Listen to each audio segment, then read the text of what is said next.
Встречайте новую карту для жизни от ВТБ и делайте лучше каждый день. Понедельник день тяжелый. Но оформить бесплатную карту легко, а пользоваться бесплатно выгодно. Вторник, день второй. Делитесь бесплатными переводами и чувствами. Среда – маленькая пятница. Позвольте себе больше с большим кэшбэком. Четверг – рыбный день. Ловите 1000 рублей после первой покупки по карте. Пятницы. Моя очередь и кэшбэк мой. Делайте лучше каждый день. Оформите новую карту для жизни на vtb.ru.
Если радио, то максимум.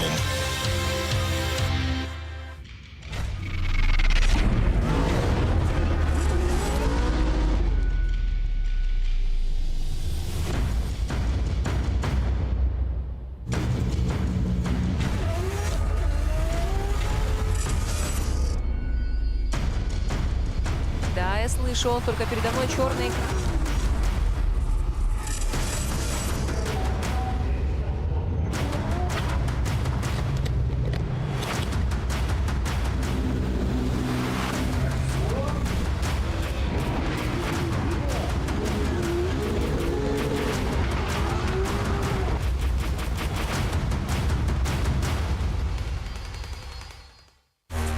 I can't help these, cause they know they can never touch these. So baby, let me talk my shit, or I might just throw another fit.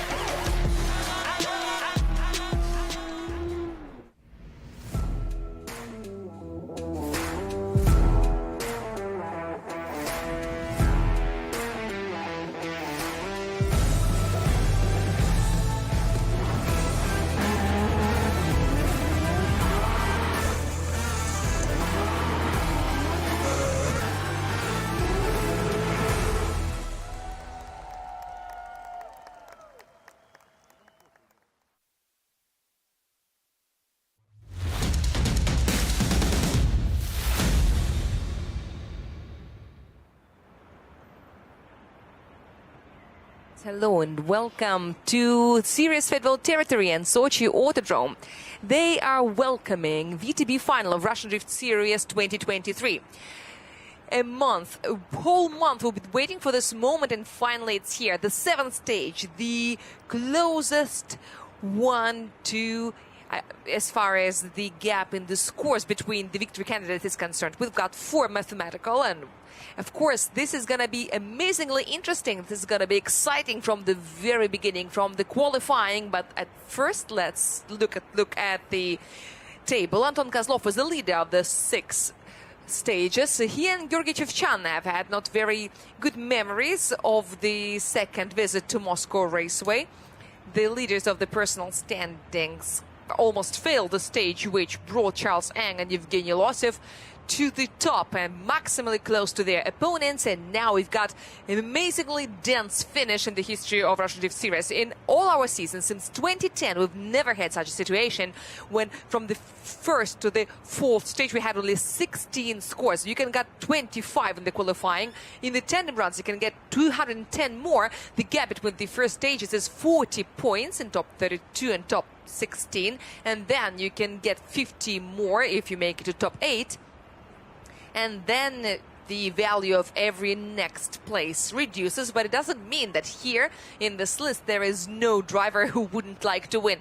Boris Abramov also would love to win, I'm sure, but unfortunately he had to stop his performance in our championship before the term, but we can't wait to see him next year. And now let's take a look at the team standings. Here there is an intrigue only about the second and the rest of the places. Theoretically, Start Prostage Mall can get back to the second line, but they can also lose it if Carville Racing is good enough in the final and if he gets to the prize winners, which has never happened to this team before. This is really quite a good season. I mean, the beginning of the season for Carville Racing was very good. They got their first victory in the first stage in Moscow Raceway, and then the system failed somehow, and Takayama Forward Auto is the team that has never been off the podiums throughout its history. We checked the statistics before the stage and we saw some incredible numbers and incredible info. Well, let us not say anything extra beforehand, but it looks like the second season in a row Forward Auto can finish the season in one of the top lines. And this is the list of participants, and we've got some news because Boris Abramov is out and Start Prostage Mall opened a new vacancy, and this is the only way for the team to add another driver during the season. And who is that new driver? And this new driver, who last season has already taken place in St. Petersburg, is Grigory Burlutsky, the new champion of RDS Europe. Under the banners of Start Prostage Mall, he enters this season, but he's wearing the colors of Carville Racing, but who cares? And the team, who's got 4 drivers in its lineup, can choose 3, because you remember that there is maximum 3 drivers that a team can get. So, of course, Grigory Burlutsky wasn't taken in the main lineup of the team, and we've been making lots of jokes about it. Hey, can you help the Start Prostage to the first station? He said, no, they don't take me officially in the team. All right, everyone understands it. It's great that he has a chance to take part in this event, but he cannot compete for the team. And now let's see what the drivers will have during the qualifying runs. Thanks to the Meta Drift Simoto Club, we have this beautiful video with Aimolnia starring. I haven't seen the Silvia S14 for a long time. It was built by Forward Auto. Here's another touch and go that wasn't here when this beautiful graphics was drawn. Please take a look. When you are doing the tandem runs, you've got to take a look at this point of the track, the slowest part, where the speed cannot fall down more than 35 kilometers per hour, then acceleration through transition to OZ 5 towards the finish, where the speed reaches around 95 or 100 kilometers per hour for some outstanding drivers. Some of them can even get 115. So this is a reverse configuration, approximately 800 meters from start to finish, and 190 is the run-in, which is approximately 610 or 605 of pure drifting track. And in the nearest future, in several moments, we will see Grigory Burlutsky, who will open the qualifying round, because this is his beginning of the season. The drivers are divided into groups in accordance with their rating, and we already have the health group, which is only 1 participant, and we hope that no one else will go there. But there are some systems. There is only Stepan Azarov, who said he wanted to postpone his performance, and he will be the only one in the last 6 group that we usually call the health group, because this is the health which we wish to the participants in their cars when they have to go to this group. He's not a rookie of a Drift Series, but he is a person who, I think, for the first time in the history of Russian autosport, managed to get several medals at the same time in different disciplines. He's a champion in circuit racing, and he's got a title in drifting. Grigory is only 27 years old, and he's already champion of RDS Europe. He also won the Sochi Drift Challenge here at the same location. But there was no such configuration. That was very interesting to see how the rookies that we've got here find their way through this concrete corridor. Looking from the car, there are very few milestones. It's hard to understand where to go, especially when you're going back, when the drivers have to go through their own smoke. Because the smoke is going to be like X2, and there will be two cars smoking at the same time when there are two. And I remember that at one of the stages, there were fans installed so that the smoke could be blown away, so that the drivers see each other better. But now this is the weather, which is not very windy, and this is a specificity of this track. Yesterday by the evening, the wind faded away and the asphalt cooled down. And it should be mentioned that the asphalt here at Sochi Autodrome is in the shade, which means that this is not going to be a very good grip, and the drivers have already seen it during the warm-up in the morning. Then the sun will come out, the asphalt will warm up. Yesterday by 10 o'clock in the morning, it was around 37 degrees centigrade, and now the director of the race is telling us that now at 9 o'clock in the morning it was also 37.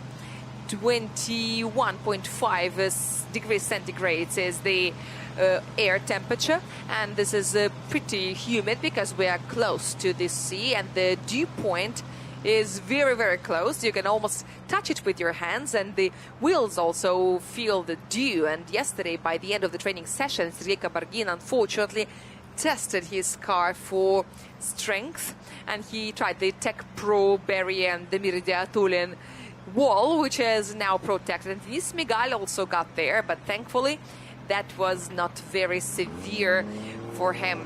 He was driving a Lexus hatchback, so there have been lots of transformation. Those who haven't listened to our news yesterday, please do.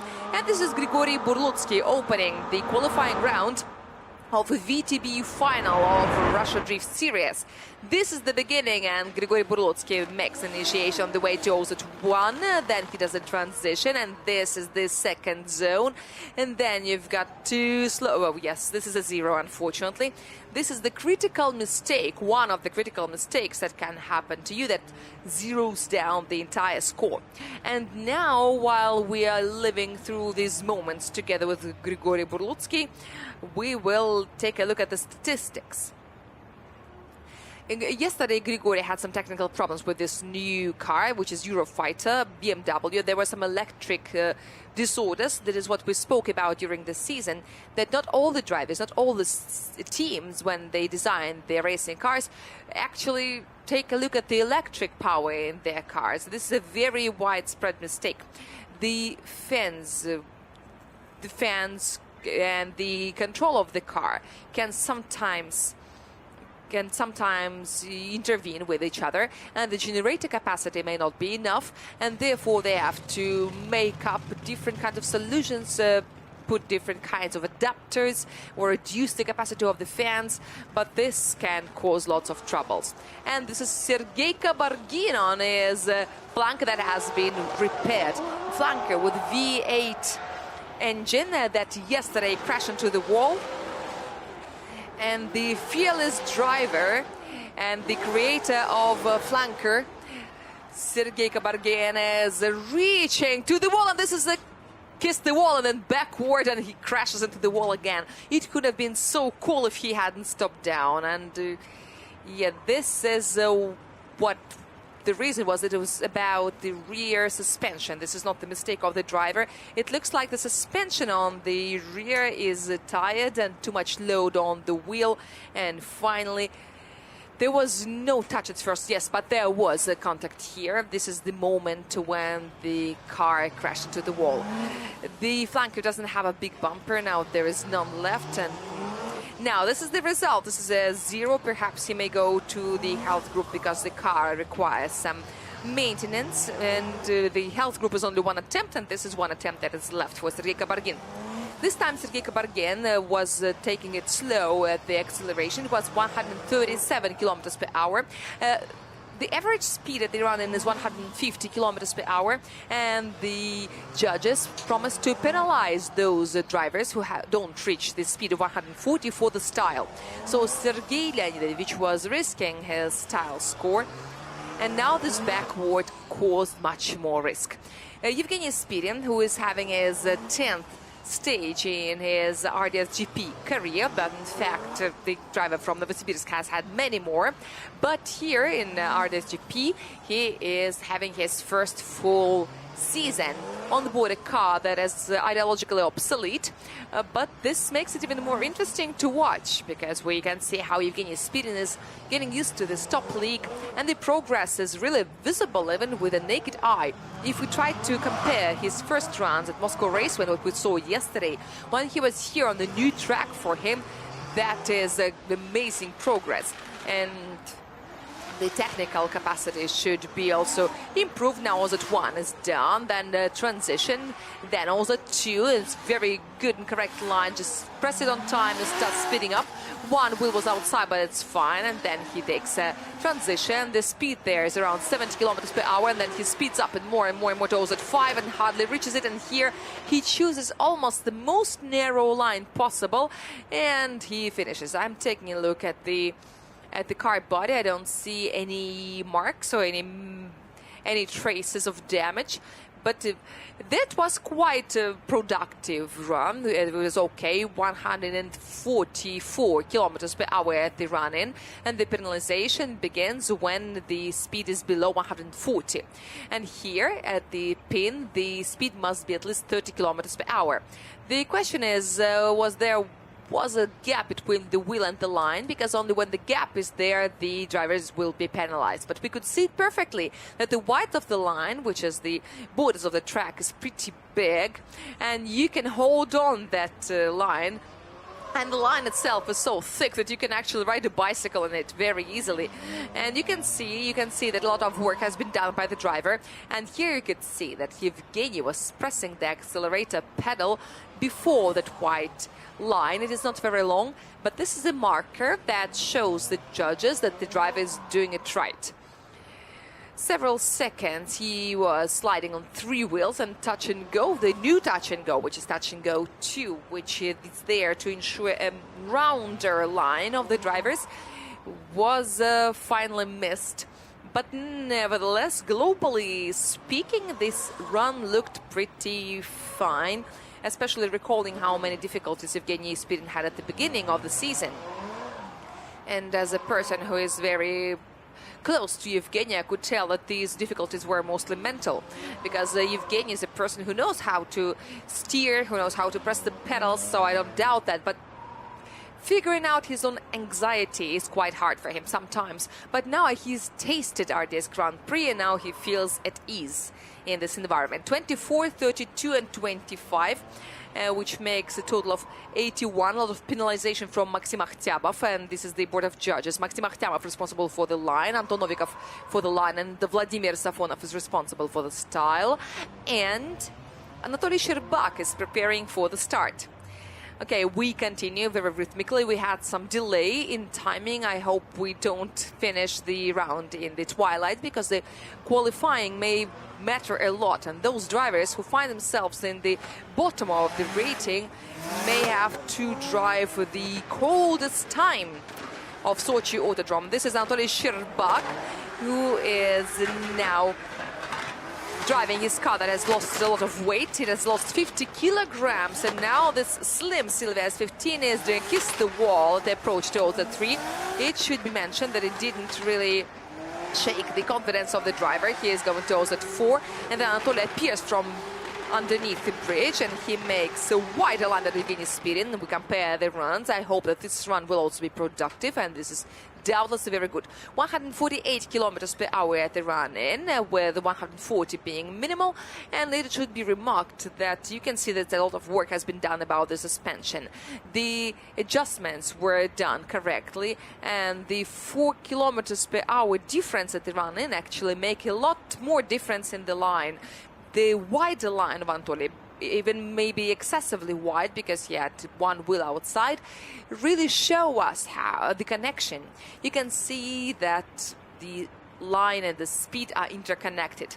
Anatoly Sherbak is definitely feeling more comfortable on board this car because in the suspension there was one slightly mistaken setup that was now corrected, and now moreover this flyaway that made by Anatoly Sherbak was probably caused by letting the accelerator off. The car wasn't pushing it in and it started sliding straight, and this is what pushed it outside the track. And also there is another factor.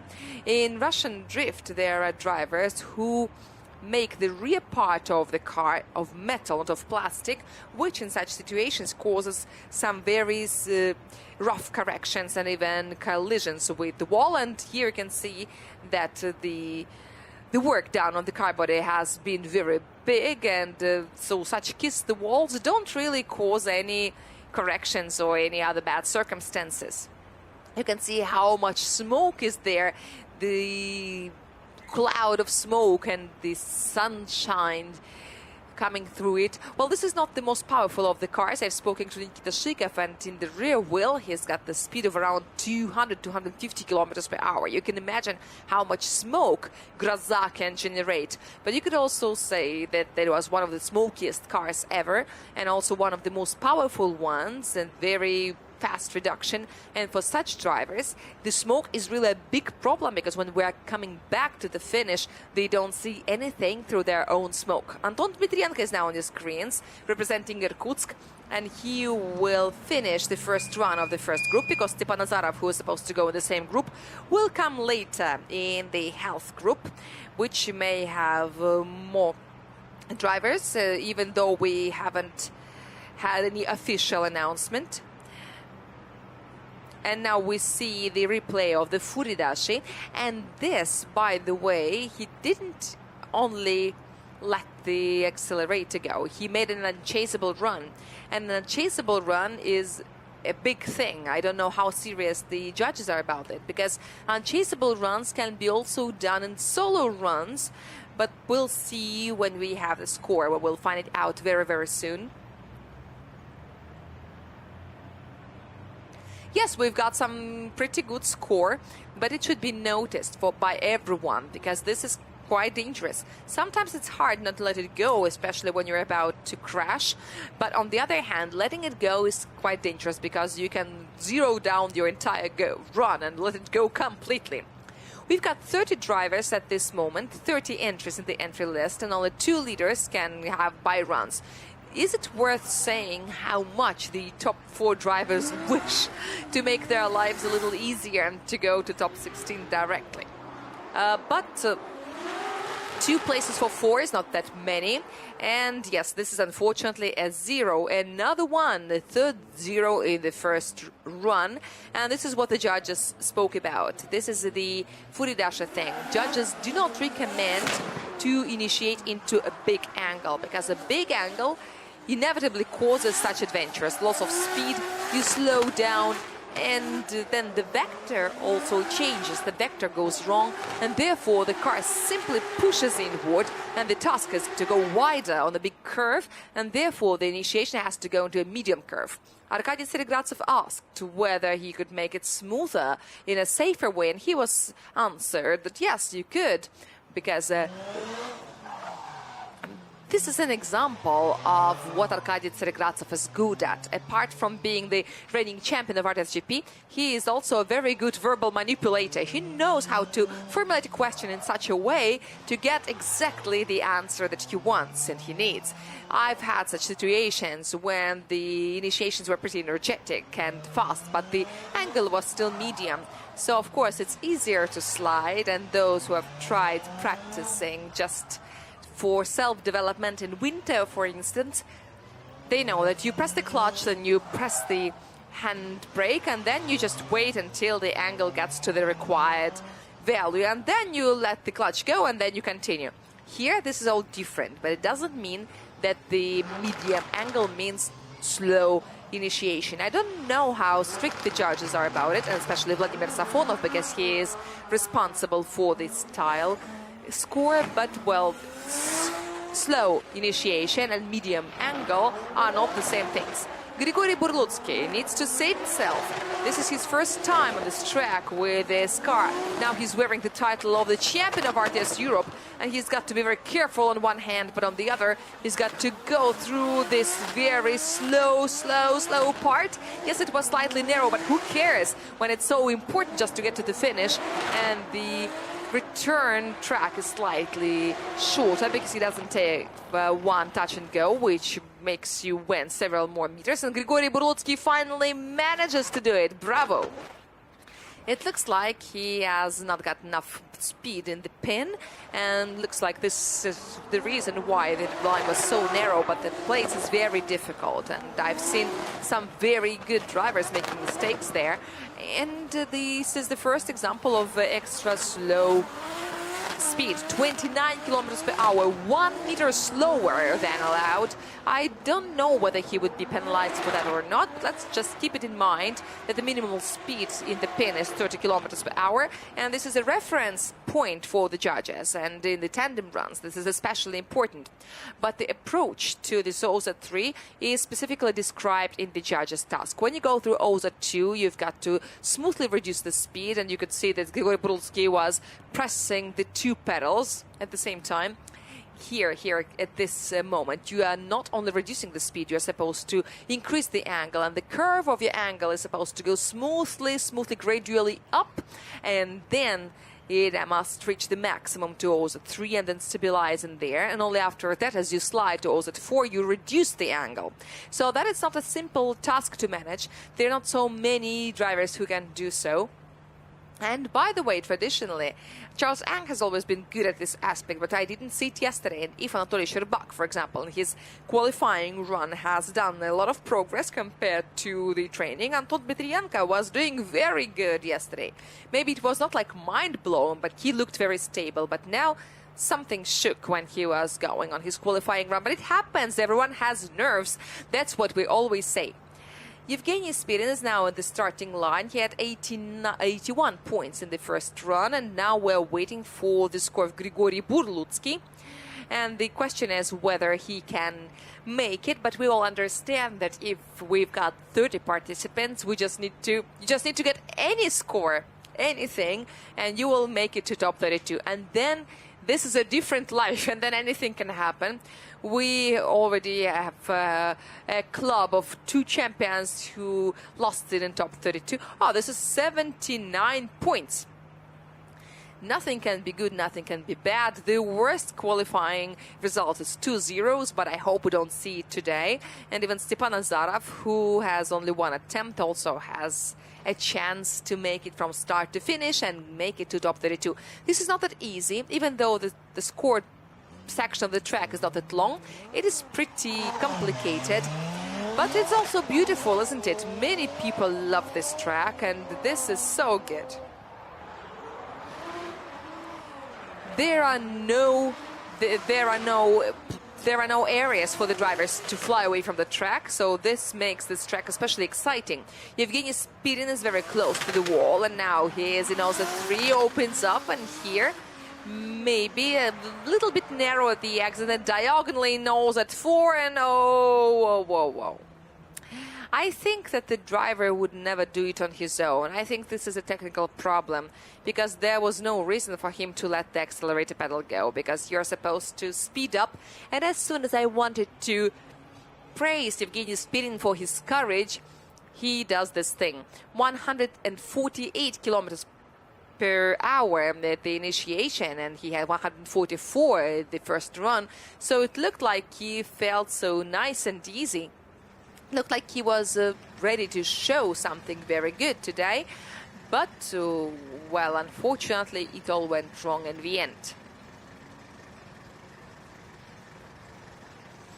I could see the commitment, I could see the desire to continue, but something happened, something went wrong to his round number 2, and now this is very beautiful. It is all running very well.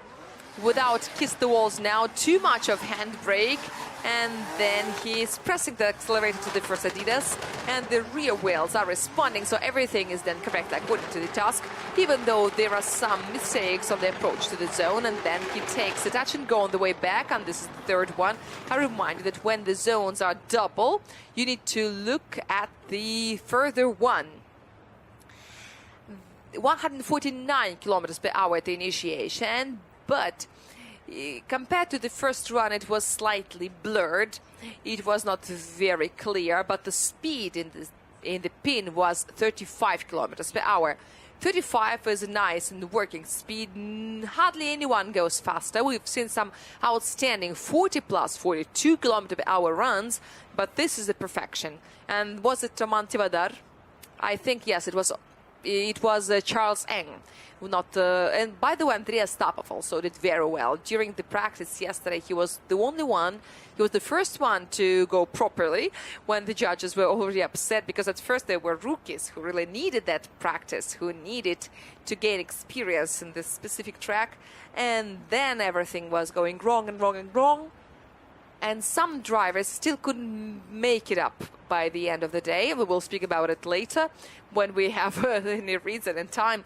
But now I just want to see Astapov, because there was something who could make it. And then Astapov came out with Grigory Gusev, and that was fantastic. At the briefing yesterday, they said, do the same thing and you will do great. But yesterday, the applause sounded when the drivers of Lukoil Racing Drift team were doing it. Denis Starakaput is here, one of the chasers, because this is his first time here. Timofey Dobrovolsky and, of course, the Popov brothers and Maxim Grossman are all newcomers who have never performed here at Sochi Autodrome before. And Danilas Karabagatov, who is having his first full season in RDSJP, he has been here in 2021 on board a flanker, and he was in top 8, so Danila has something to boast about. But the condition of his Supra is a little questionable. He couldn't practice properly yesterday, but maybe it's too early to speak about it at this moment. We will see it in its time. Anton Dmitrienko is coming now, the driver who is about to perform his self-safe session. We're waiting for the score of Anatoly Sherbak, and of course he is coming for his second run. Anatoly Sherbak has 89.5 points for the first run. Can he open the 90-plus club? That's a big question, and we will find it out very soon in several moments, and this is pretty good. The first group is doing very confident. Oh, that 35 for the line. Oh, God, and this is 93. Wow. Anatoly, bravo. This is amazing. This is what good suspension means. For the whole season, Anatoly Sherbak has been struggling. He wanted his white car to go as well as his yellow one that he drives in RS Europe. He was failing it, and then finally he did it right. And now I can see a difference. Yes, we haven't seen Anatoly Sherbak so fit for a long time. Anton Dmitrienko, we're keeping our fingers crossed for you. You need to get to the finish like Grigory Burlutsky, and even if the result is the same, it's okay. Anton Dmitrienko goes through the initiation, works very deeply in OZ 1. I think he touched this space outside the white line, which is a no-go zone, and then slightly widely he goes in OZ 3 and exits narrowly. And then he makes the transition to OZ 4. He's supposed to go a little broader there, but the main thing is happening right now in front of our eyes through OZ 1 to the finish. Well, we wanted him to make it to the finish, so he did. We thank the driver for fulfilling my order. Of course, there's a lot to work on. There's a lot to develop. But when you are in such a situation, when you have a 0 for your first run, you don't feel very secure, then, of course, this is a big challenge to make it to the finish and to get a positive score. I think that this is already a success for Anton Dmitrienko. Many people say that, especially the RDS Europe drivers, say that, well, qualifying on this GP is easy. But this is only the driver who has never been in RTSGP can say. Once you haven't been in this situation, under these cameras and watched by so many spectators, this is complete sold out in Sochi Autodrome. There are big lines of spectators and so many people around.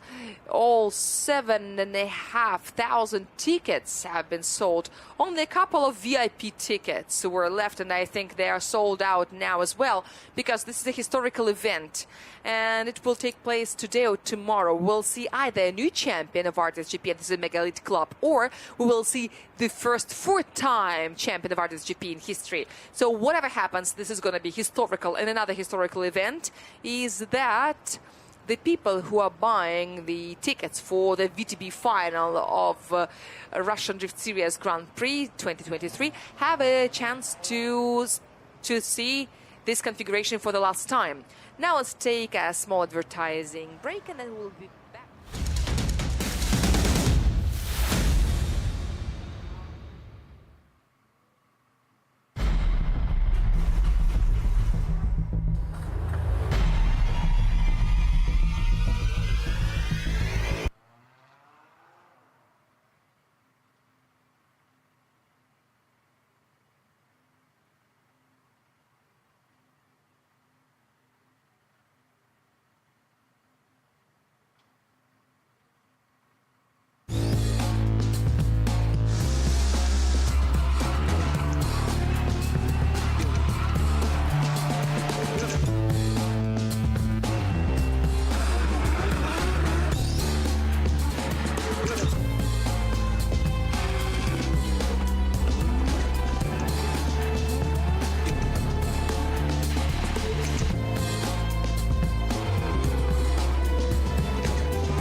Smigal, Vladislav Shubadyorov, Nikita Shikov, and this is who we see through the camera. Nikolai Gorkovenko is not there, and I think that he will also be in group number 6. Perhaps we're waiting for the official announcement. He has replaced his engine. It all happened yesterday. The valve was out, and now we've got Time Up team, who's got lots of engines. I think that they've got lots of spare engines, enough for another season.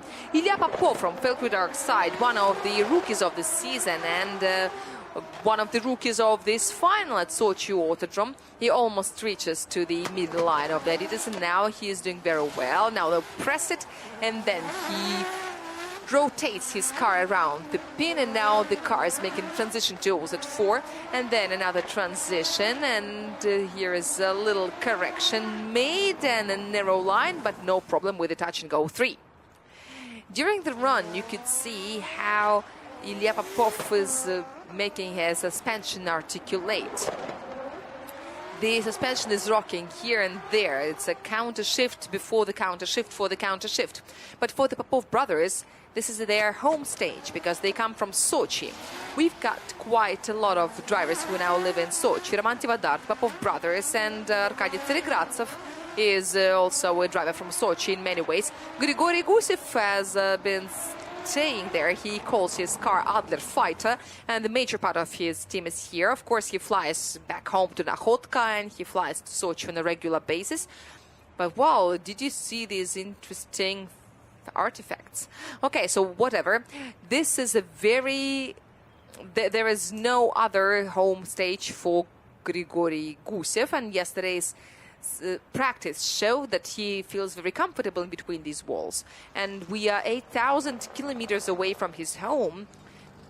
I think that if we were in Kaliningrad, he would be definitely the farthest. I don't think that there is direct flight from Nakhodka to Sochi. Maybe he has to fly via Moscow because Nakhodka is so extremely far. But we are watching these beautiful replays of Ilya Popov's run. He looked very convincing. There were some corrections, some mistakes, some little inaccuracies in the line, but this is the first run, which is always the result-oriented one. And in the second one, I believe that Ilya will try to risk it, to show what he's worth and show us something special. 152 kilometers per hour at the initiation, and 35 in the pin. So, and also quite a good line, 80 points altogether. Even though those two was almost ignored, having 80 points all in all is quite well, and the main thing is that it makes you feel very relaxed and cool and calm. Maybe not the best run ever, but at least you can go bravely to your second run without bothers. This is Anton Klimkov, Eurofighter F-22 with 2JZ engine.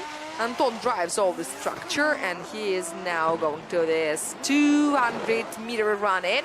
And initiation, touch and go 1, and then some percussion you can hear through the OZ1 to OZ2, and Carbon Kevlar does a kiss the wall, and like a ball he bounces off that wall, of the concrete wall, and now OZ3 is worked through almost flawless with a little violation in the line, and this is OZ5 underneath the rear wheels, and now he crosses the finishing line. Yesterday Roman Tivadar made a kiss the wall at the same place, and since his ducktail sticking out, the sound was very severe. And Andreas Tapov also left some pieces of his body kit, and you can see that the left seal is vibrating, and then after the transition the right one doesn't vibrate like that because the speed is lower and the air jets affect the body of the car in a different way. 146 kilometers per hour during the initiation and 36 kilometers per hour in the pin, and basically it was pretty nice and secure. New 900 horsepower engine under the hood of the car, and Klimkov feels very comfortable. He's had some problems throughout the entire season with the input temperature. They've been working on it, and then they decided to change the turbine to make it stronger, and now it works fine. But air compression is an exothermic process, and there is a lot of energy in this gas, and therefore when the air is compressed, all the structure heats up. So if you compress it less intensively, which can be achieved through the diameter of the compressor, then the input temperature decreases. This is how physics works. And if you remember it, you can avoid some of the problems. And what problems are caused by hot air? It just takes up more volume, less molecules in a big volume, less oxidizing, less efficient fuel burn, and also the power says goodbye. By the way, we've got a company in Russia that is very actively doing the CFD development. They're looking for bottlenecks in the airflows and air jets in the sport cars. It's very complicated in such cars, and some even decorated manufacturers have bottlenecks, and so they can change it and they can improve the capacity of the car. And this car is a co-author of Charles' victory in 2019. They were preparing his car, they were working on his LSX engine, they were regulating the valves almost after every run, and at the end they managed to take Charles to the victory. Charles made the most impressive finishing leap from the line number 6 to 2, but that was an abnormal phenomenon that was only once. So we had double score at the last stage in Sochi. But the Sochi stage is always a field for experiment. Sometimes we have double scores or double stage or night stage, night event. first we go straight and then we go straight and back on the same straight line. So this is a huge polygon for different adventures. Well, that was nice. It looked well. It's good when your rear is bouncing so that the shock doesn't fall on your wheel, but it's damped. And the lamp also looks soft or bouncy because it is also not damaged. Maybe it's made of Duralite or something like that, because it looks like this is some flexible structure. Well, anyway, somehow all this survived. So I really admire the people who made this car. 32 for the line, and it makes a total of 83 points. Very good. And most importantly, the car still feels well enough to continue the performance in the qualifying round. And now we're watching Denis, who yesterday turned his Lexus into a hatchback. And he drove it quite well. First, he turned Lexus V8 back to the Hornet, and then he turned the Hornet into a compact Hornet, yeah. And yes, and now all this thing is beginning is run in the qualifying. And here we are. And now we go. This is the initiation. Denis Miguel presses the gas, and he's running to OZ1. I didn't really see that she go too very well. I hope the judges could see it better. And this is OZ2. You're letting the handbrake go and then a little narrow into the entrance to OZ3. We'll check it in dynamics later. And then through OZ4, he speeds up and speeds up more and more to touch and go 3 and to the finishing line. And now let's see. Denis Miguel was at first very disappointed at his engine on the Lexus V8 that was failed.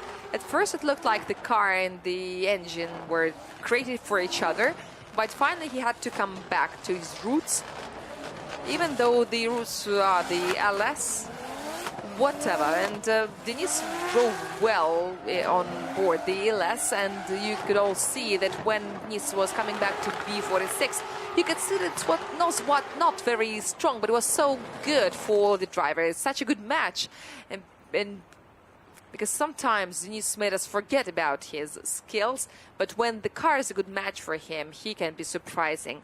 This season, Denis has proven everything to everyone, especially in his battles versus Arkady Tsaregradzev, the 2 stages in a row. There have been lots of OMTs and other things.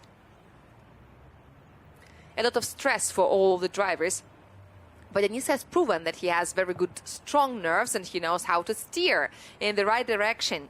And now the run was also pretty big. Of course, there were some details, and this is one of them. You could see that he has pressed the gas, and then he understood that he needed more correction because the vector was going wrong. And in these seconds, it is very hard to understand that you are pushing the car in the wrong direction. This is the experience that you cannot buy. You can only accumulate one run after another, and then you keep it somewhere in the inside of your brain, because you don't have time to think. You need to feel it and make a decision. It can be influencing your score, but the alternative would be zeroing down the entire run. But most importantly, this is you don't have really time to think during the run. I think that this is more about the reflexes. This is not even the intellect. This is something deeper that works.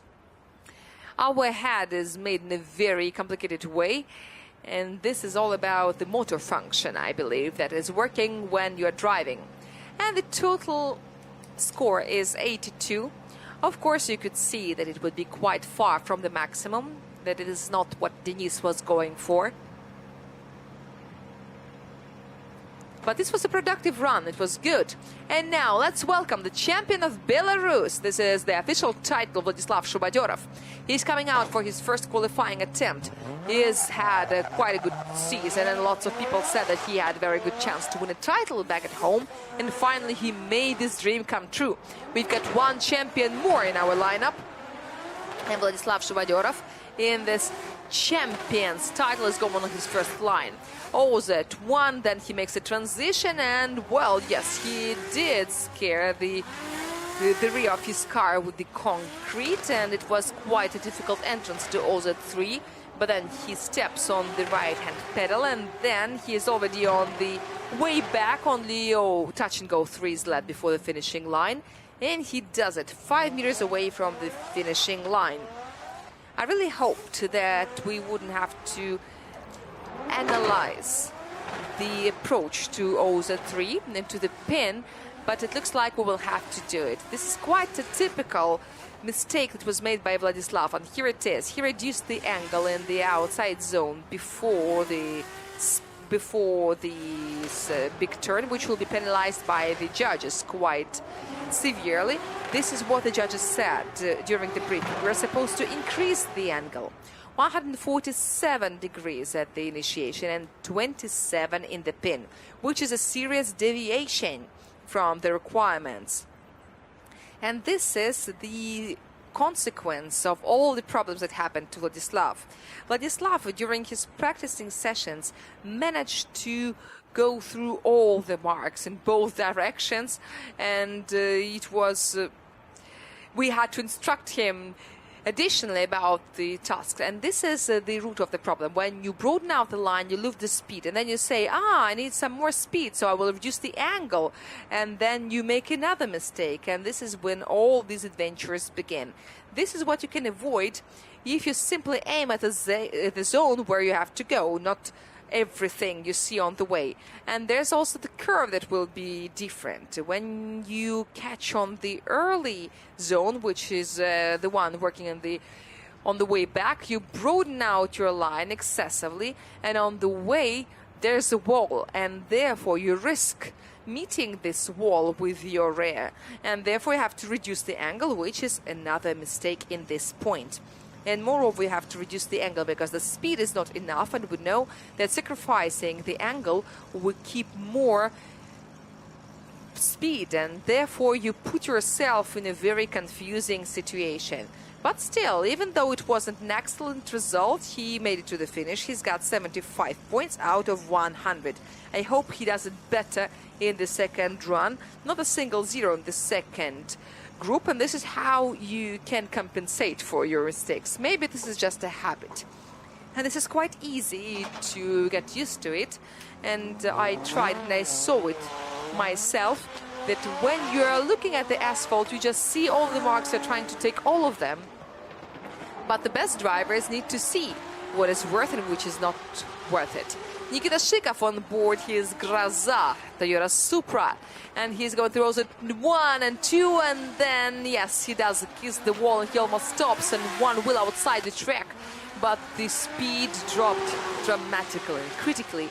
We'll see how much then. This is a transition, also at 5, and now coated in smoke. Nikita Shikov is running through touch and go 3 to the finish, and there he got very close to the wall and he went out, but he still had touch and go 3. It is made as broad as possible for everyone to hit it. 158 kilometers per hour it was the speed, and in the pin it was 31. Yeah, so he still holds on to it, but this is more of a consequences of this heroism, because there was too much speed before the pin. He had to save himself and slow it down. But you know, I like this ducktail. It's very strong. I can see it is damaged indeed, but it was not left out there. There was a chance to lose the entire rear of the car and the entire ducktail.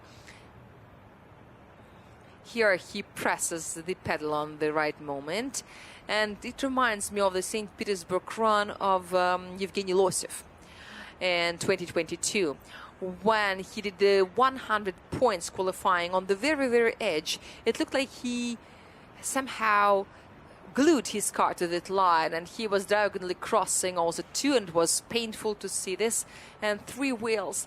But with less turnout, he could have only 2. We never know. And here he had to use all the brakes he had to slow down. Maybe he would even throw out the anchor if he had it, but he didn't have an anchor on board, or a parachute, I don't know. But he needed to slow down no matter what it takes. Okay, so here we are, and now we can see it from the ducktail's point of view. And these are the little ropes that we spoke about. And this is the transition. Yes, and this is the ducktail. It is slightly broken, and these ropes only hold the sides of the ducktail, and the middle can easily fly away, and any element that falls off the leader's car and gets in the way of the chaser is a critical mistake, which is a zero down the run. So let us not forget about it, and the team has to remember about it. We're waiting for Nikolai Garkovenko and Sergei Kabargin and Stepan Azarov in the health group.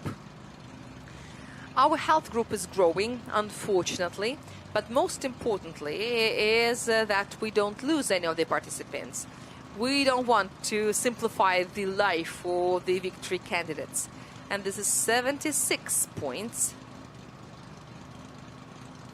Subjectively speaking, it didn't look like anything more than that. And here's the second run of Ilya Popov. He had 80 in the first run. He is now 5th in the qualifying.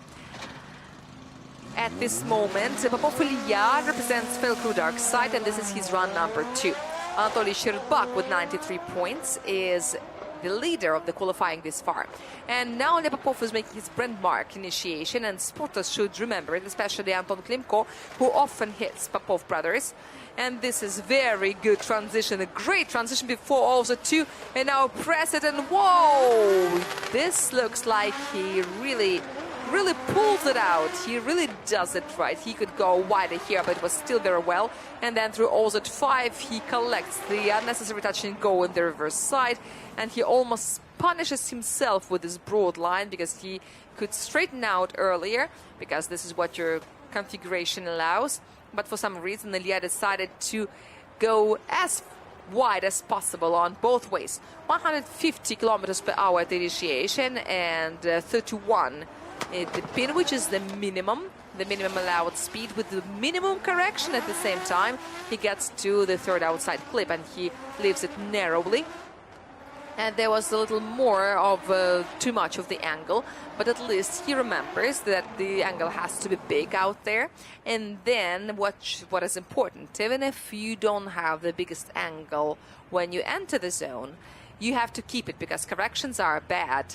And the third zone is kind of tricky, because this is a real game of angles, because you have to add angle, then you have to get into OZ2 with a big angle, and then by OZ3 you have to reduce the angle to make sure that your car goes to OZ4 with a growing speed. So that is a real science. This is rocket science, absolutely. And you've got to know what you do with that angle, and also press the gas at the right moment, which is extremely hard. And I believe that this is one of the most complicated things in our championship. This is why we leave it for the final of the season. By the finish, it looked very anxious, but Ilya Popov reduced the angle a little bit, and then he managed to avoid a contact with the wall, which in this place can be very painful, because the speed is over 100 kilometers per hour by that moment. And as far as I can remember, there have been some unpleasant situations to many drivers, but this time it is okay, and it makes me very happy. Maximum angle of Ilya Popov was 93 degrees, by the way. And this is exactly where the correction happened, and where the backward happened, and that was a backward, in fact, which is not really welcomed in tandem runs. If it happens, and if the chaser falls off at that moment, then there will be minimum questions to the chaser, but there will be lots of questions to the leader. And when the judges compare 2 lead runs and 2 chase runs, the weight of the chase run is more than that of the chaser. And this is all written in the rules. If it's easier, then it is more important. And this is the result of Ilya Popov, and this is a maximum of 82. He slightly improves his score, which is good. But even though we don't have any zeros in this group, we don't have any breakthroughs as well. Let's see, maybe Anton Klimko can make us happy. He had 83 in the first run, and we can see it He is now second in the rating, but the gap between himself and Anatoly Sherbak is pretty big, and he's got to reduce it and maybe even get forward. And his first run looked pretty optimistic. Now let's see if Pontemko can learn the lesson of his first run. Now his seal is drumming on the asphalt very much, and now he makes a transition and kiss the walls out of 2 possible ones. And now he is slightly late with the accelerator, but the line through also 3 was really amazing, and he doesn't get it to also 4, and oh, he zeroes down, he straightens, and this is the transmission, because the wheel couldn't take it twice. I think it could be transmission, or it could be something else. Maybe he understood something and decided not to finish it, and if so, then it's good, but something tells me that you never do it on your own, that this is usually done by the car. Usually the drivers try to make it to the end in all situations, because why save tires by the end of the season? And I'm sure that this is the same set of tires. This is very rare when drivers change their tires between the 2 runs of the qualifying. Like Denis Migal probably prefers to do it. But you could see in the start of the previous attempt that you have those white marks on the tires. But at the same time, there's no restriction for the front tire. It can be anything, any brand.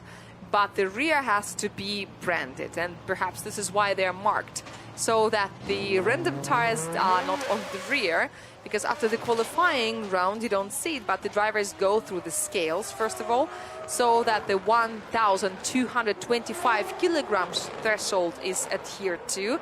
And now Denis Migal is doing it very nicely. Now correction! A big correction before the transition. It looked like he was going in the wrong direction, but he went correctly. Now he's on also 3. Denis Migal is on the white line. He's passing through this valuable clipping zone, which is just like all the previous ones. Coast 6 points, the 5th OZ, and now he's steering more and more. And you could tell that regardless of that steering, the body kit feels very stable and looks very nice and straight. But the car behaves kind of funny, because the transitions look a little bit hard for him, especially here. Here there was obviously some strange kind of leap. And here in this part of the track everything looks much better. And now let's study it more. At the transition it looks kind of weird. I have a feeling that probably the setups are wrong, because even the Hornet, if I remember it well, didn't behave like this with Denis Migal on board, and the angle was very much corrected from 55 degrees, which is almost big, to 12 degrees. Then it was increased a little bit, and then Denis started his transition, and then there were more corrections which were pretty significant, and also 2 before the 3rd zone. And in this 3rd zone there was a correction that you couldn't really see properly in the broadcast, but because since the car is going around the central point of this snail, of the spin, you do not see the corrections properly. But we know that the corrections are hard to see watching through the broadcast. In the TV picture a lot is smoothened out, but when you're standing on the judge's tower and when you're looking at it through your own eyes, this is much obvious. And if you look at the TV only, then the drift dynamics sometimes surprises you. How, you say? I didn't see so many fluctuations of the angles, but drift dynamics measures the angle with 10 kilohertz frequency, so that if there are any transfer problems, the data is enough. And there is also another extra method when you can get the data directly from the drift box. If anything happens with the radio, like any noise, you can still get the data from the drift box on the car if the judges require it. There are lots and lots of ways of getting the drift dynamics data, and it is sad for me to see it happened, because it was quite a good run without this angle problem. And the dynamics of the run was also very good. 146 kilometers per hour is not record-breaking speed, but it's pretty enough. And I remind you that the threshold is 140. 33 kilometers per hour in the pin, the same as the starting number of Nismigal, and the average speed is 87 kilometers per hour, and 83 degrees was the maximum angle. So that looked quite well, but that reduction of the degree to 15 was critical. And this is why this is only 71 points for Denis Migal for his second run. Potentially, it could be even better than the first one, but any run is potentially 100 points. But taking this 100 points to the finish is not that easy. And now the champion in the qualifying at Sochi Autodrome is Damir Diatulin. We will see him in the group number 5 together with other leaders. He has won qualifying rounds here 3 times.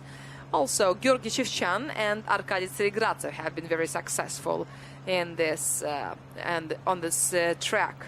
And moreover, the winners here were Daigo Saito and twice it was Daigo Saito, and that's it. And this is the full list. Suinaga almost became the winner, but that was a second stage for him in a row, so he was not a rookie. But he had a final with Fyodor Vorobyov, and Fyodor Vorobyov is here as a spotter today. It was a very, very interesting run. And now Vladislav Shubadyorov was going through also to 1, and then he crashes into the wall, and his lamp is hanging on a little wire, as Vladislav Shubadyorov is leaving also at 2, and then through also at 4. He is going back. And then through also 3, he is running to the finish. The light is still hanging on the wire. The lamps for Silvia S15 cost a lot of money, and they're very hard to get. The line was narrow in the second run, but at the same time, he managed to get the OZ better than in the previous run.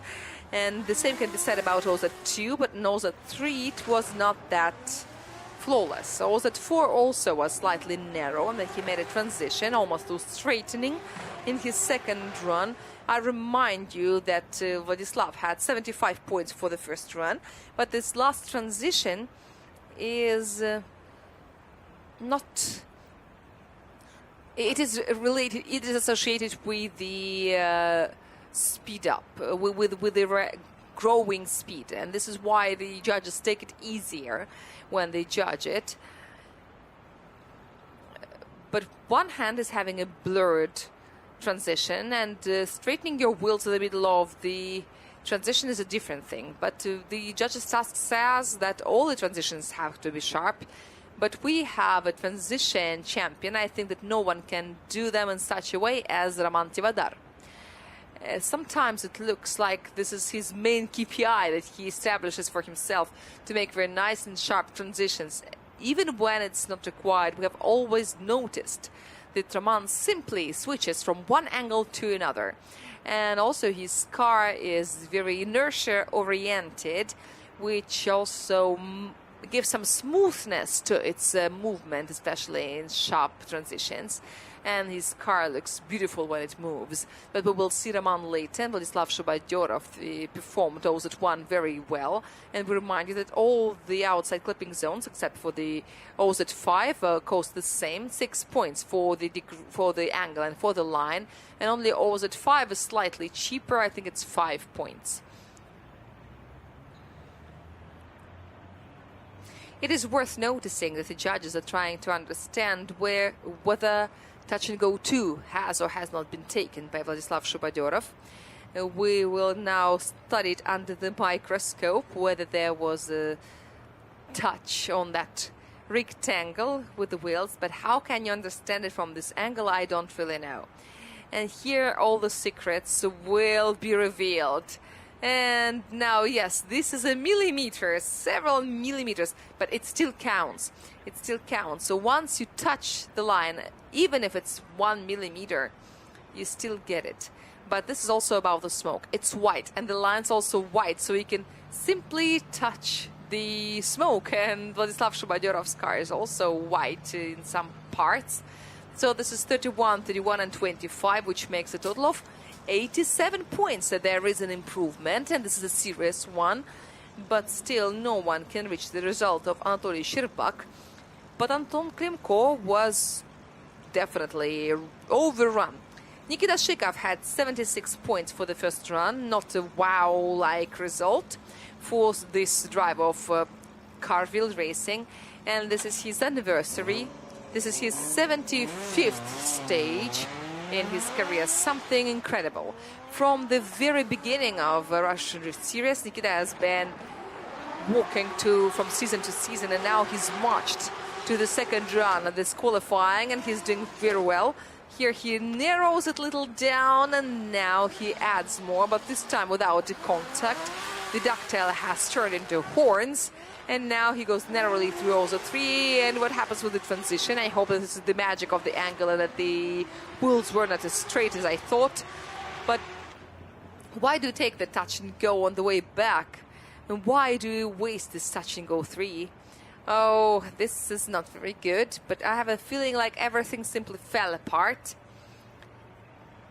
The initiation, the speed was 154 kilometers per hour. He drew a nice and beautiful curve. Then there was a transition, and he added everything he could. Maybe he overdid the angle a little bit, which made him decelerate, but still the speed was 32 kilometers per hour. But since the angle was excessive in the first block of the lines, and the car started pushing inside as it was gripping on the asphalt, and that was it. Drift is such a thing that if you make a serious mistake somewhere, then you cannot correct it anywhere, because all the line will be broken from that moment. The entire line is one big piece, and once one part of it is ruined, the other ones will never be correct after. Unless you take some special measures, unless you make some special efforts. But trying to compensate one mistake, you can make more mistakes on the way. So this is all very delicate. This is all very sophisticated. And you can see that the Supra is pushed away from the outside zone number 3. And then the reason...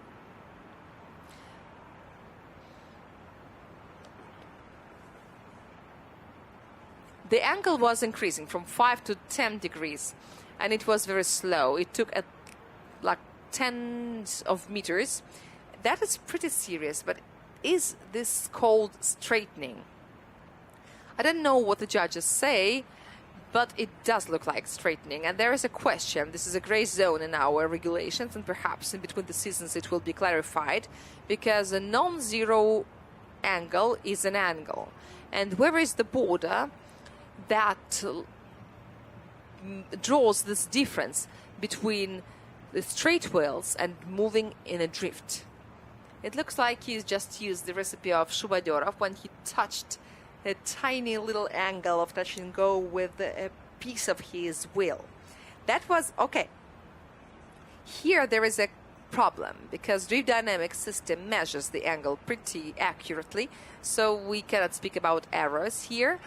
But somewhere a line has to be drawn, and it cannot lie on the 0, because half a degree is not an angle. You cannot see it with the naked eye.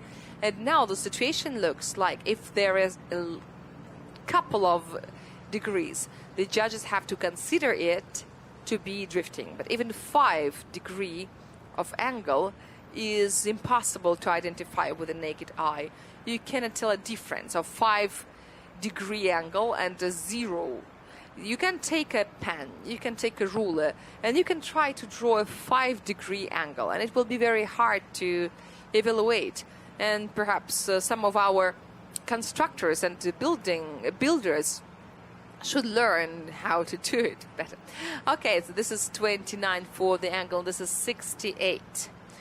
And now Anton Novikov penalized Nikita for the angle, and this is 68 points for the second run, and he's 8th in the qualifying this far.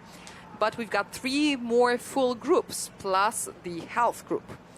And now group number 3 begins its performance. Denis Starakaput representing Lukoil Racing Drift team. Just like Nikolai called him, he's the chaser of the Lukoil Racing because he's got less experience, both in RDSGP and at Sochi Autodrome as well. This is his first event here. Denis Starakaput practiced as much as he could. Yesterday he was working very hard, and now he is going at a very stable angle. And here this is very nice and clear, and he adds more angle before Auto 3, which is wrong, but he's running very efficiently, gaining speed in Auto 3. Then he worked through Auto 4 very well, and very generously he got an Auto 5 and decided to get there on the way back. It's good that he didn't forget about Touch and Go 3. Touch and Go 2 is very simple to take on the way back automatically if your run is dynamic enough. If you go fast, if you go dynamically, you simply fly into it. You don't have to make any effort to do that. It's good that he managed to go. It's very good. This is not a very severe, very tough mistake. But if he reduced the angle, that would be something bad. And also, I noticed what he did during the transition. At a certain moment, he let everything go, saying that the car knows its way. And then after that, near the finish, he had to interfere in the habitual way of things, and he had to steer the wheel, and it did not really influence the behavior of the car. Toyota Chaser looks very epic here, especially in this narrow space like OZ3, because the car is pretty big and long. I think this is one of the biggest ones in our championship, but we know that the chassis of E92 is longer. Not very much, but still, this large Chaser looks big due to that rear bumper and the rear part. And I think that it was a very, very tempting to touch the wall with the rear, but he didn't do that. His angle was stable throughout also 2 and 3. And according to the task, you're supposed to increase the angle, but if you don't decrease it, it's already very good, and the judges can encourage you with good score. Here there were quite a lot of corrections in the zone, and the minimal speed was 31.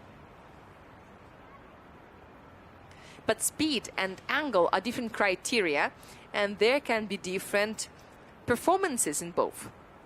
But there was a moment when he suddenly added angle. It was 93 degrees, and it was registered by the system as a backward. But here's the question. Since there was no consecutive movement, the system could have considered it to be a backward, even though it was not, because 100% backward, and some drivers did do it, like Sergei Kaparkin, who made a backward and he was approaching also 3, could actually get out of such situations. If you press it at the right moment, if you have the grip, then you can fly into also 3 with a backward. You can even get out of that. But there is a big probability that it will be interpreted as an unchaseable run. And this is 89.5, and this is the same result as Anatoly Cherbak had in his first run. And we remember that after that he made a step to the 90-plus club. So he follows the steps of the current leader of the qualifying. We've got another rookie, by the way, rookie of Sochi Autodrome, Maxim Grossman from Time Up. And his practice was not doing right. I hope that he managed to contemplate on his yesterday experience, and that now he's ready to give that run that we need. Now his fenders are doing something funny. And yes, this is the middle line, nose at 1. And now he is on nose at 2 with a stable angle. And here he goes too narrowly at the exit, and he will be penalized by Maxim Akhtyamov. Also at 4 is that behind. Now the last transition, which was pretty sharp, bravo. And now here it is very narrow, but at least he gets touch and go 3. There's no inner border of the track. There are only cones, and we don't really know how far it is from the cones. This is a big question. Depending on the situation in the tandem runs, you can also make an unchaseable run there. If you're too close to the cones, you won't let space for your opponent. As far as the fenders are concerned, This is an eternal problem of a time up.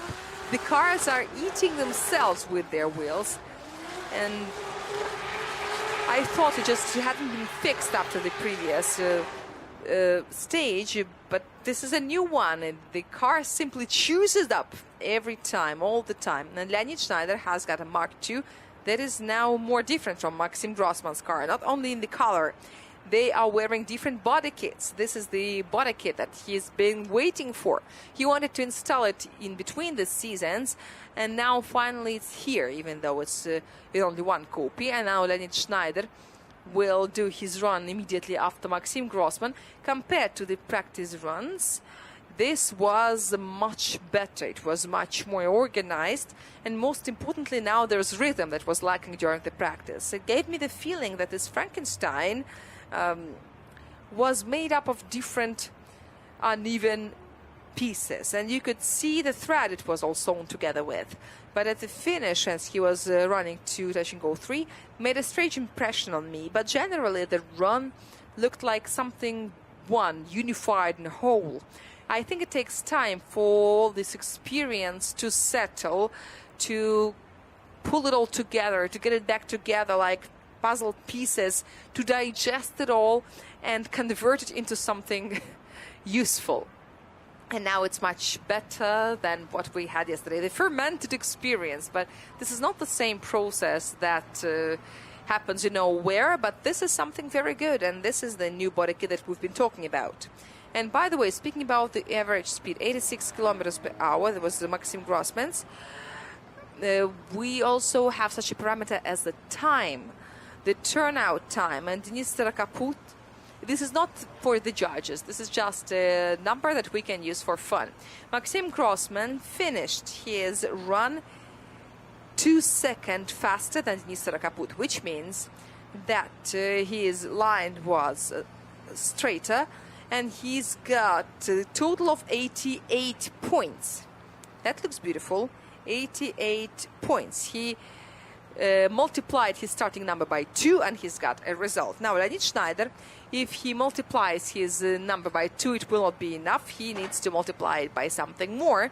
Now, let's see. Leonid Schneider yesterday was doing the following thing. He was amazing everyone with his kiss the walls in OZ1, but then it was worse. As though the tasks and objectives of Leonid were all about OZ1. But now he's got the initiation, touch and go 1.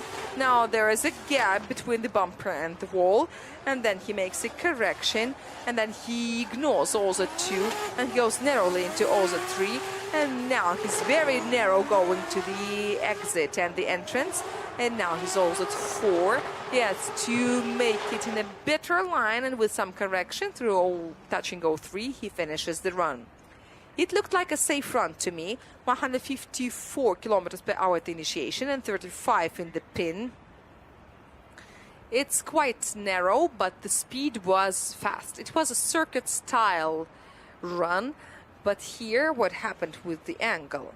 It looked like he was trying to get away from the OZ2, but he didn't, so that he still has some points about it. But nevertheless, globally speaking, there is still quite a big space for development. Lots of opportunities for development, and this is going to be hard for a chaser if Leonid does the same in tandem runs. We know that he will be there in the tandem runs, so if he does the same, it will be hard to chase. If it was a lead run, you have to evaluate everything from the tandem runs point of view. This is how the judge's task is made up. If you draw such a line, this is what you're supposed to do, because the narrower line, the inner line, is the safe line for the chaser, and if the leader narrows us down, there will be no space for the chaser, and therefore you need to broaden it out so that you give some space for your chaser, so that they have a chance to make a tandem run with you. This is exactly why the judges interpret the leader's actions this way. And can be said about Maxim Grossman as well. He was very close to the cones, and it might be interpreted as an attempt to run away from the chaser. And the judges penalize drivers for this very cruelly, very mercilessly. And of course, no one is gonna run away from anyone. This is just the way we put it into words. And this is not an intention. But the judges don't evaluate your intentions. They evaluate your facts, and your intentions do not bother anyone. Maybe you just wanted peace in the world. No one cares. And this I wanted, I intended doesn't really matter anymore. Because thinking and hoping and wanting is good. This is our evolutionary development. But this is now about technical things. There are a lot of things to research in drifting, like the fenders eaten up and time up team, the ethical part of drifting. But you know, we've been making lots of jokes about it, but these are the things that can be quite real sometimes. 82.5 is the result of Leonid Schneider. And yes, I can see that that our viewers don't really see everything well from the stands. Once again, the result of Leonid Schneider is 82.5. Ilya Fedorov on board his Evo Silvia Auto Profi team, the first qualifying run. And by the way, regardless the fact that Ilya Fedorov has the weakest car, yesterday he was doing quite rhythmic runs on this high-speed track of Sochi Autodrome. And here the line in Oza 2 was very good, a little narrow at the entrance to Oza 3, and then he widened it out, and then through Oza 3 he runs to touch and go, and then he's running around the touch and go, and he gets touch and go 3. And this is a high-quality run, by the way. And what else would you expect from such an experienced driver when his car is also in line with him? And now take a look at the suspension of the car compared to what I spoke about when we were watching the runs of Ilya Popov. The arcs hardly move because the capacity and the power of the car is not that big, and therefore rotating the 265 diameter wheel is not that easy for the car, and the weight transfer, gives you even more grip, and it's even harder for the engine to handle all that. So therefore, what do we see? We see quite average pressure in the tire of Ilya Fedorov, maybe 1.5 or 2 atmosphere in the front wheels, and he has very stiff springs in the rear so that it's easier for the car to slide. So this is how he achieves the stability, which is very necessary in qualifyings, especially in the qualifyings, because it ensures the comfort of the driver. 141 kilometer the run-in, slightly higher than the threshold, and 29, well, which is more or less the minimum in Oza 2. It was not a flawless entrance, but Ilya Fedorov did all right later. He widened out the line, and then on the maximum line he started gaining speed. This is easier to gain speed this way when your capacity is not like that wild. I think only Grigory Burlutsky can now compete with Ilya Fedorov. It would be fun if they hit each other in top 32, and if they see who of them will be delegated from the low capacity fraction of our championship to the next round. But I have a feeling that Grigory Burlutsky is a little bit cautious with the power of his car, because I asked him yesterday why are the numbers so low, and he said it's enough for me. It can be considered to be some politeness and respect for the people who built this engine, because he didn't have much time, he had to do it very fast, and saying bad things about these people would be wrong. And Grigory Burlutsky is not only a very experienced and decorated driver, he's also very disciplined as far as this aspect is concerned, and he's got very good training and ethics. So let us not really believe what he said, but this is what he meant. He's won the European Championship, not the strongest car ever, with only 500 horsepower. So the idea is that the capacity is not directly converted into score. So therefore, this is perhaps not the thing to chase. Arkady Petrovich Starigradzev would not approve of this approach, because he's got 1,300 horsepower. But Vladislav Popov has got better rating than Arkady Starigradzev at the moment. And Ilya Fedorov has got 89 points. 89 points altogether, and he's now third in the qualifying, which is quite good. And this is the stability, not very fast, but very accurate and nice. Ilya Fedorov is very good at it. He's a very stable driver, and this is what his opponents love him for. It's very comfortable to chase him, because you always know what kind of line he has to offer. Arkady Tseregratsev and his home stage and his bumper is doing blah, blah, blah, and now the line is very good as he goes through also at 1. Then the transition not very clear. Now this is maximum whites in nose at 3 and slight deviation from the perfect line. Now he's speeding up from also at 4 to also at 5, and now he is pressing the accelerator, and through touch and go 3 he crosses the finishing line. Arkady decided to come back to his roots. Just take a look at this disc color. I think that this is for luck that he did it. And this is his original look. He wore similar wheels when he drove the Skyline. So this is coming from those times. Perhaps these are the discs from that time. And it's 543, so the bolts are all the same. No European adventures like it happens with the European cars. And what else can we say about this run is that perhaps this return to the roots, fab-wise, was also good for Arkady Tseregratsev. His run was very stable. I think that this was one of the best pin runs we've seen before. The evenness of the movements, the stable angle, the absence of corrections is all very impressive. If we take a look at this absolute of the judges' task, we didn't see it exactly, but I think this is worth a 90 plus.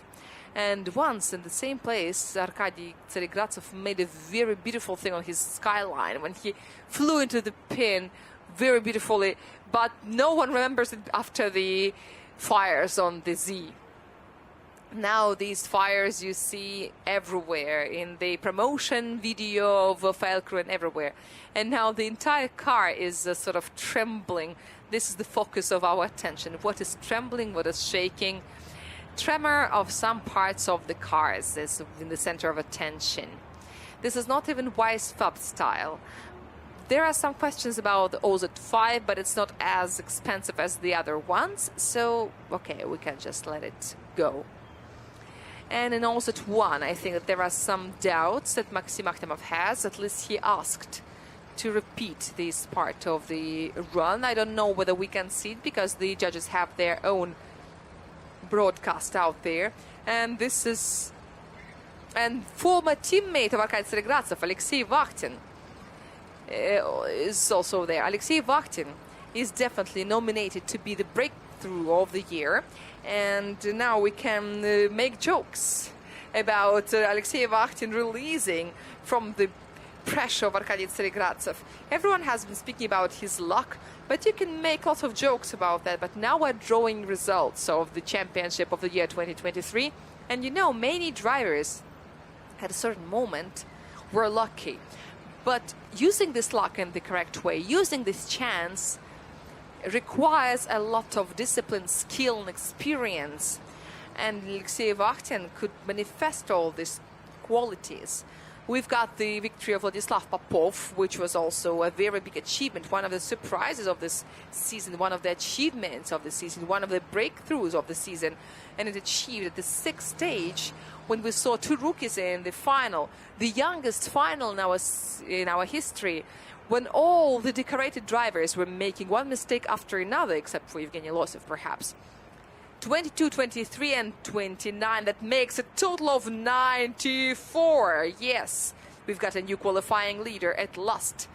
We see this. Arkady Tseregratsev woke up of this long sleep at last. And this is Alexei Vakhtin, is now representing VS team, representing the city of Leninsk-Kuznetsky in the Kemerovo region. And for a long time, Alexei also spends a lot of time in Sochi, but who would blame him for that? Now, Alteza, number 42, with Alexei Vakhtin on board. It's Sochi Autodrome, and this is the first curve. Of course, there are some corrections, but now further... Oh, wow, did you see that? That was so tough. that was so brutal, and he misses completely. He misses always at 2, and now he magically gets out from there, and now he runs to the finish, and yes, and he gets the third touch and go, but he almost straightens out before the finishing line. And that was something very interesting, something very surprising, something that is impossible to explain. Everyone knows that Alexei Vakhtin is very stable. He's always been stable in the qualifying this season, and he's always been very good at it. But now it looks like his aims are all broken with this contact, and he didn't really crash in the cone in the no-go zone, and the speed was quite low. It was 25 kilometers per hour. That was not enough. So that is criminal slow speed in this point. 149 was the speed at the initiation, but there was a correction as well. So I think that in the second run, Alexei Vakhtin needs to pull himself together, demonstrate all the skill that he's got. And Alexei feels very good in the qualifyings usually, and he has a very rare spec in his car. I know very few Altezas with Weissfab on the front axle, and this is what Alexei Vakhtin has got. He likes it this way, and I wonder if the wheel angles are correct after the contact, because definitely it might hurt the rear wheels, because such shocks hit the transmission and all the arms, all these levers can be damaged very easily. And the Weissfab is a structure that is very delicate and it is very easy to break. We all remember the adventures of Nikita Shikov when he just brought his GT86 to Ryazan, and in the first run he crashed into the guardrail and crashed one of the clutches, and he had lots of troubles because of that. And now the debris have to be cleaned away before the next run, and I remind you that this is the end of the deceleration zone, and this is a total of 66. 19 for the style only, 66 points altogether. But, well, this is still some score. This is positive. This is not S0. So program minimum has been fulfilled. Now let's see whether Nisar Kaput can do his maximum now. He's got 89.5 points for the first run, which is not bad, but this is not outstanding. And back then, Anatoly Sherbak was still the leader. Now the leader is Arkady Tsarigradzev, who raised that bar. You can see some debris flying out from underneath the rear wheels. And now it was very good, very nice transition. Kissed the wall. He touches that concrete with his long rear. And now he is leaving the pin. But the line was correct in the middle of also 3. And then speeding up very close to the wall, he's moving towards touch and go 3, and he also collects an extra touch and go on the way. It could have been absolutely flawless unless there was one but. Let's first compare this run with the first one. The initiation was done at the speed of 147 kilometers per hour. The minimum speed was only 23 kilometers per hour. Was it really so? And now here he almost stopped. Here the chaser almost stopped. If he let the gas go in the second outside zone a little later, it would have been better for him, and we would have been very happy. We would have enjoyed watching this beautiful run, but no. He let the gas go very early, and therefore the speed fell very significantly, because there's also the angle that was added. And by the way, looking at the drift dynamics, this abnormal low speed was detected by the system after OZ3. So this does look like a bug. It couldn't be 23. I think that this is some error of the program. I'm sure that in the drift box you can find different data. It couldn't be 23 kilometers per hour. And he was entering the pin at a very decent speed of 38 kilometers per hour. Yes, then it was reducing, then it was falling, but that was not minus 15. That was impossible in this situation.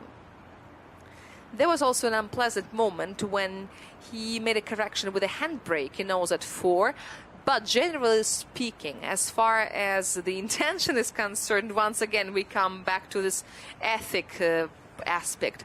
That was very good, and Denis Rakaput should be really praised for that. Yes, he didn't do everything perfectly, but this handbrake turned into 63 degrees. This is that moment. And I remind you that the angle has to be medium from 55. 55 is maximum. From 45 to 55, everything beyond is not cool. But once again, if we take a look at the speed up curve, there we will see a fall, and that is much worse, because here once you've got to that 70 plus threshold, which is like a medium, then this correction doesn't only increase the angle, it would be forgiven, but the drop of the speed by 10 kilometers per hour could have been a serious problem for the chaser.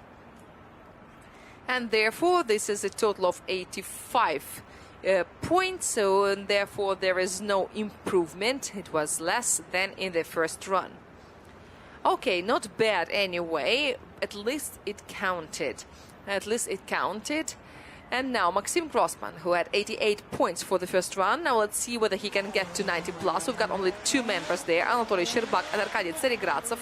And now Maxim Grossman from Time Up, during his first season at Sochi Autodrome, will do his best to knock on the door of the 90 plus club. And now he is going to the next transition, broadening up the line, and also two, and he enters also three correctly, a little narrow at the exit, and then he speeds up to the transition. And finally, this is zone number 5, everything good here, line-wise at least. And now here from this view you can see some small corrections on the way to the finish. But at least he managed to correct his finishing line. At least he didn't go along the inner cones, along the innermost edge of the track. The initiation speed was obviously, there is some error in the system because it shows some incorrect numbers. But here you could see that the beginning of the third OZ was very beautiful. Then he narrowed it down a little bit. And then as he continued, Maxim Grossman looked very well. I don't know whether it's a 90 plus. We'll find it out very soon. But it doesn't look like something bad.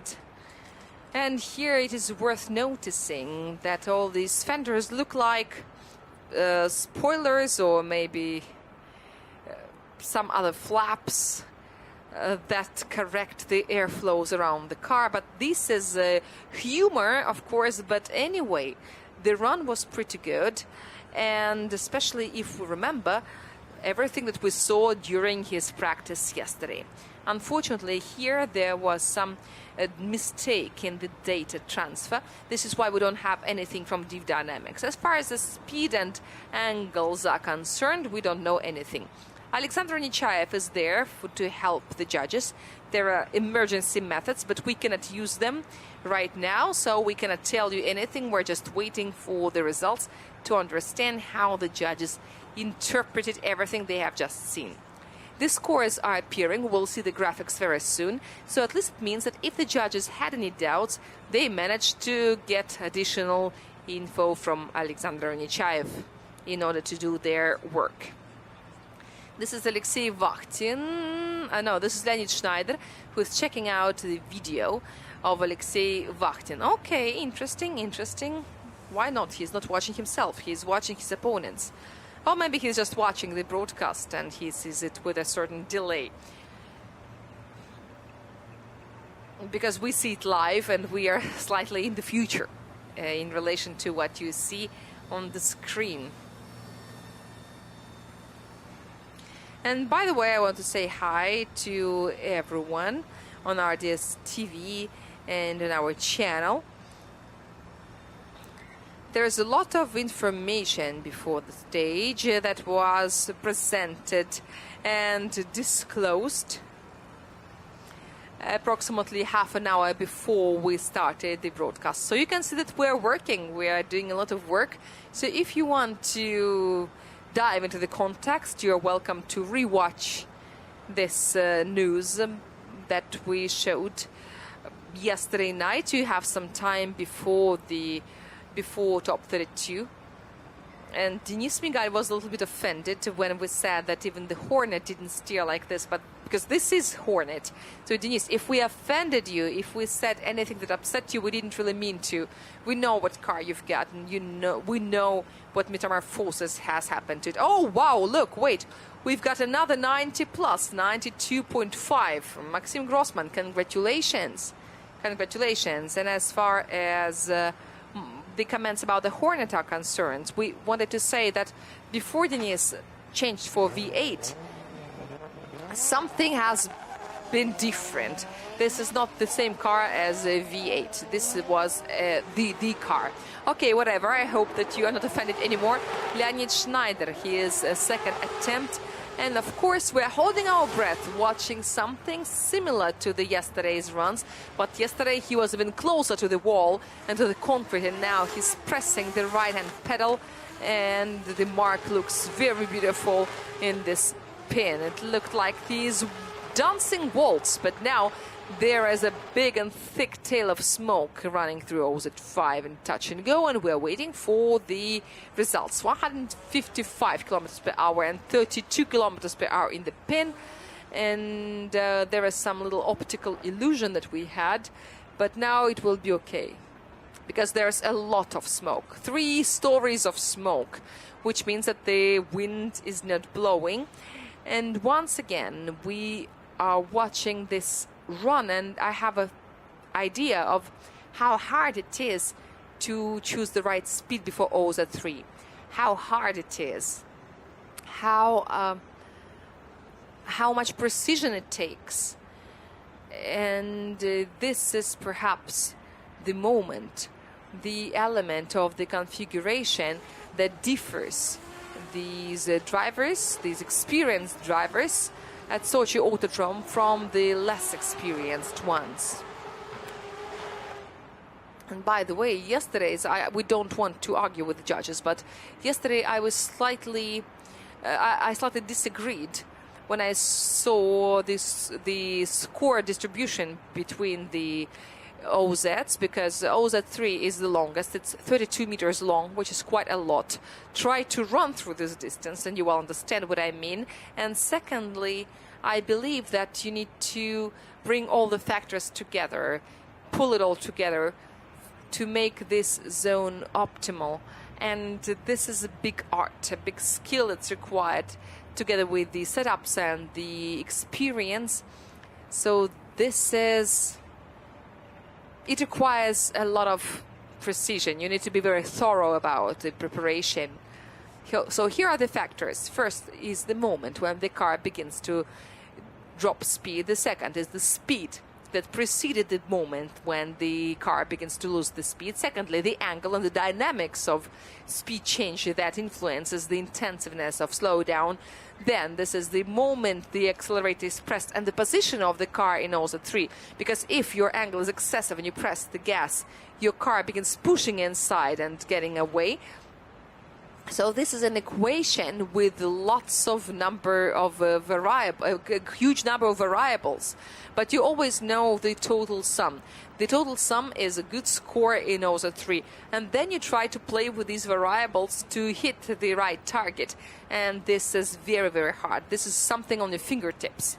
And this is 77.5, the total result of Leonid Schneider. So we don't see an improvement whatsoever. Yes, it doesn't happen every time. Ilya Fedorov is now coming out, and Nissan Silvia of 700 horsepower, 9th generation engine, which means that the phase distribution of Mitsubishi called MIVEC is there, and now he's going on his second run. Ilya Fedorov, he is doing the running, and this is the initiation. As nice and short as all the movements of Ilya Fedorov. And now this is the optimal line without excessive risk in OZ1.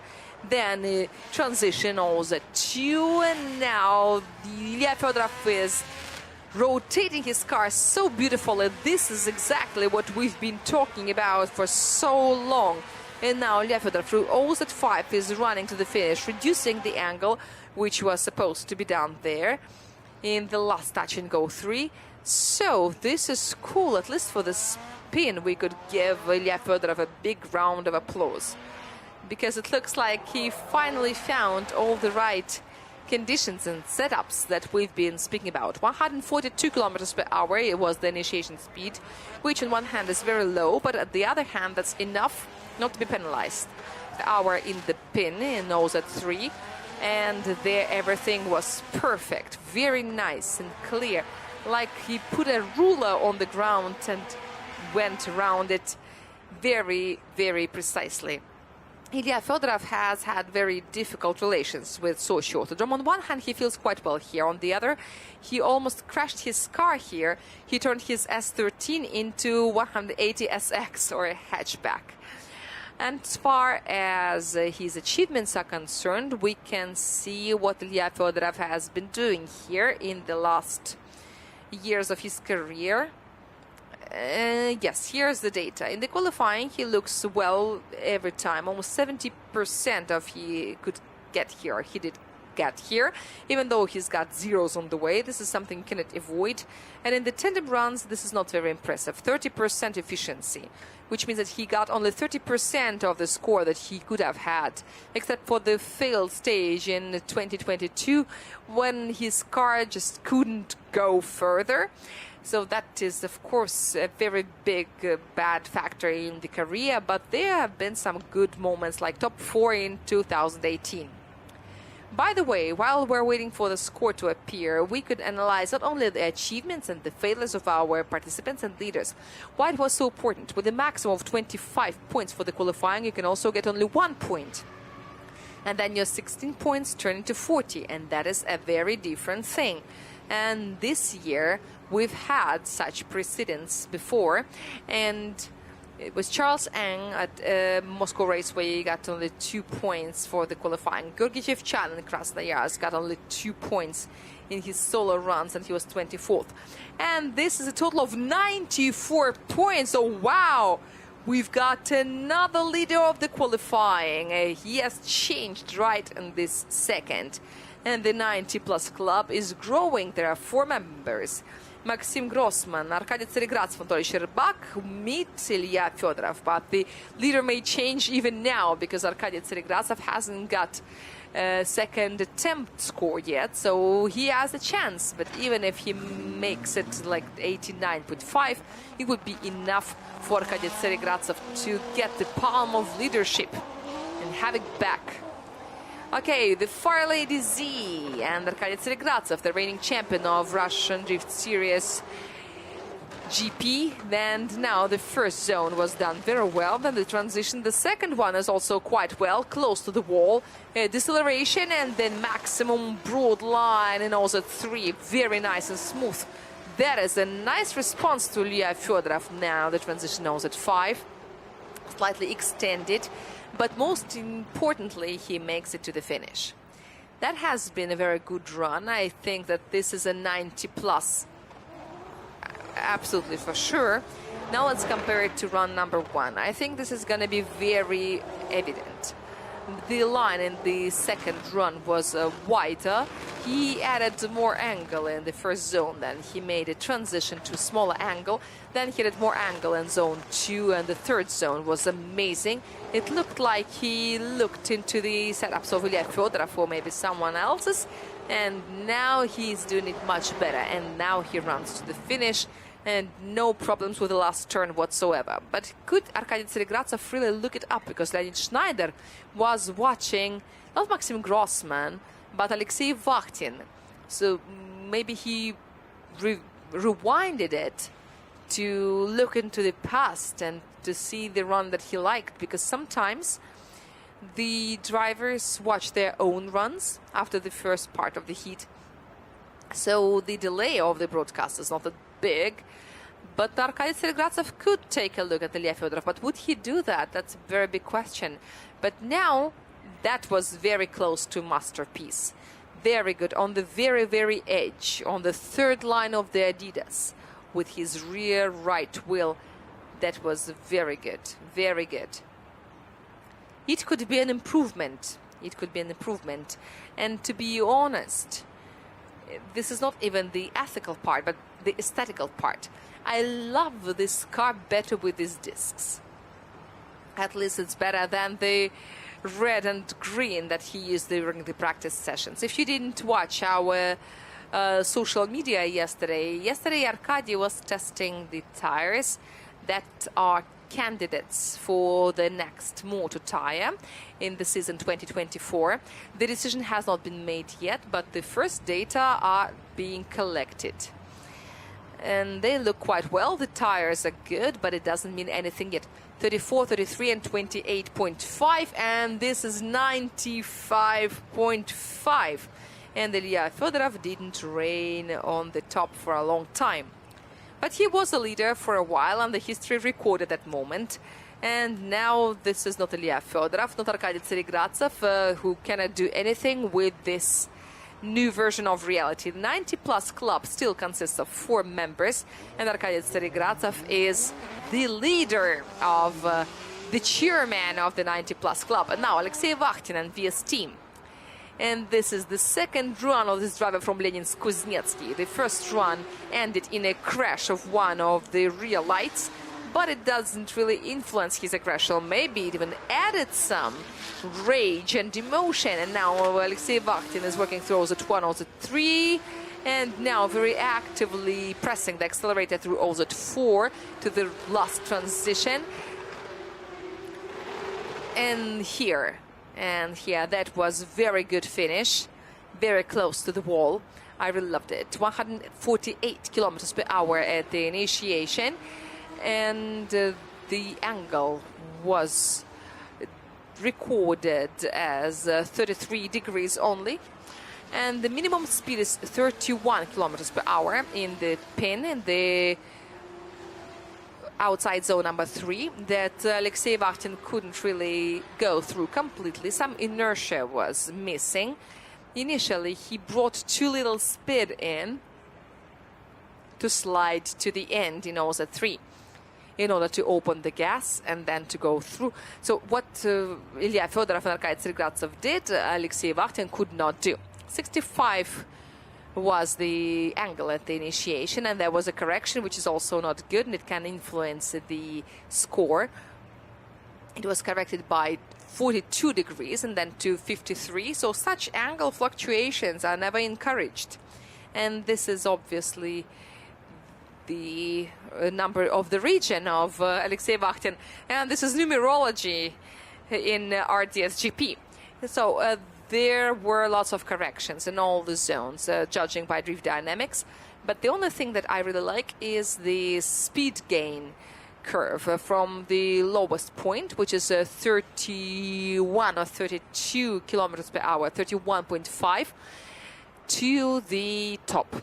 It is growing very consistently. It looks very well, but the corrections really matter. I mean, the angle corrections, and I'm sure that Anton Novikov will definitely penalize him for that. Don't be surprised if you don't like the score for the angle. Hello, my friends. Hello, everyone. It's great to see you. It's great to see the stands that are so full. And I know that there is a big line at the entrance, and they're the lucky ones who have already taken their seats. And now the sun is not very high, so I think it should be pretty comfortable and nice in this weather. But during the day and by the beginning of top 32, the stands will be full. And tomorrow we expect absolute sold out, absolutely full stands, and the energy is gonna be crazy. And now this is the maximum of 74 points. So there is some improvement. There is an improvement, but well, Alexei can do it better. That's what I know for sure. And now we are proceeding to group number 4, represented by Danilas Karabagatov, who is overdue waiting, Andrea Stava from Lukoil Racing Drift Team, Vladislav Popov from Fail Crew Dark Side, Roman Tivadar from Takama Forward Auto, Timofey Dobrovolsky from Takama Forward Auto as well, and Grigory Gusev from Lukoil Racing Drift Team. Of course, if all these sirs are ready for the runs, we can't wait to see. I cannot see the forward racing guys, but there is a procedure. Those who have been to Sochi Autodrome should know that there is a burnout area that is quite far away from the starting line. You don't see it from here, and this is why some of the drivers prefer to wait for their start far away from our cameras. And there they wait until they're invited, and then they drive through the burnout area, and while the tires are still warm, they go into the start. And yesterday, some of the drivers that complained of the length of this waiting, because that burnout just lost all of its meaning.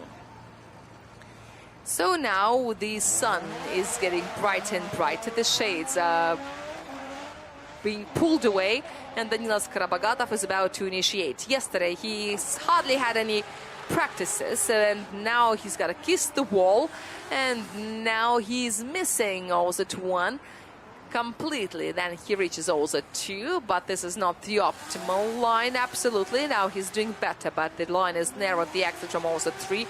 Then the transition to OZ 4 is more or less okay as he reaches OZ 5.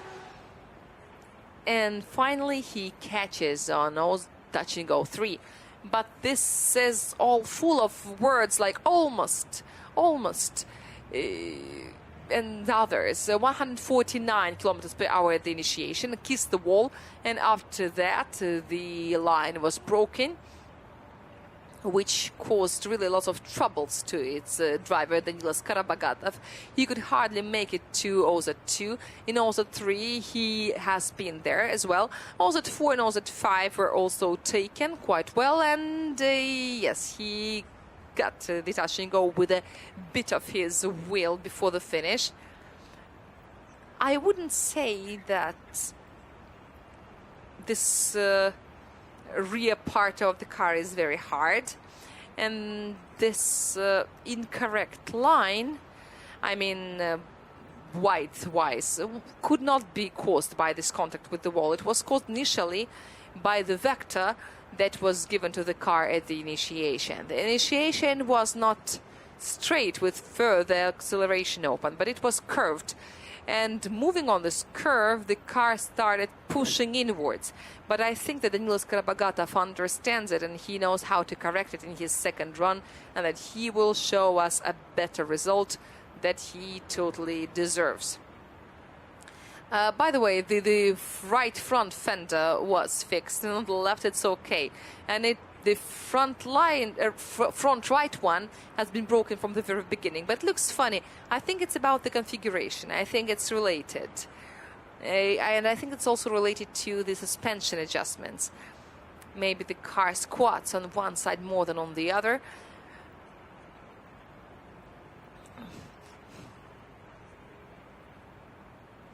We remember that we all live in the world of illusions, but still, we do not want to see it another time. Now Andreas Stavov is now waiting at the starting line, and we are waiting for the scores of the previous driver.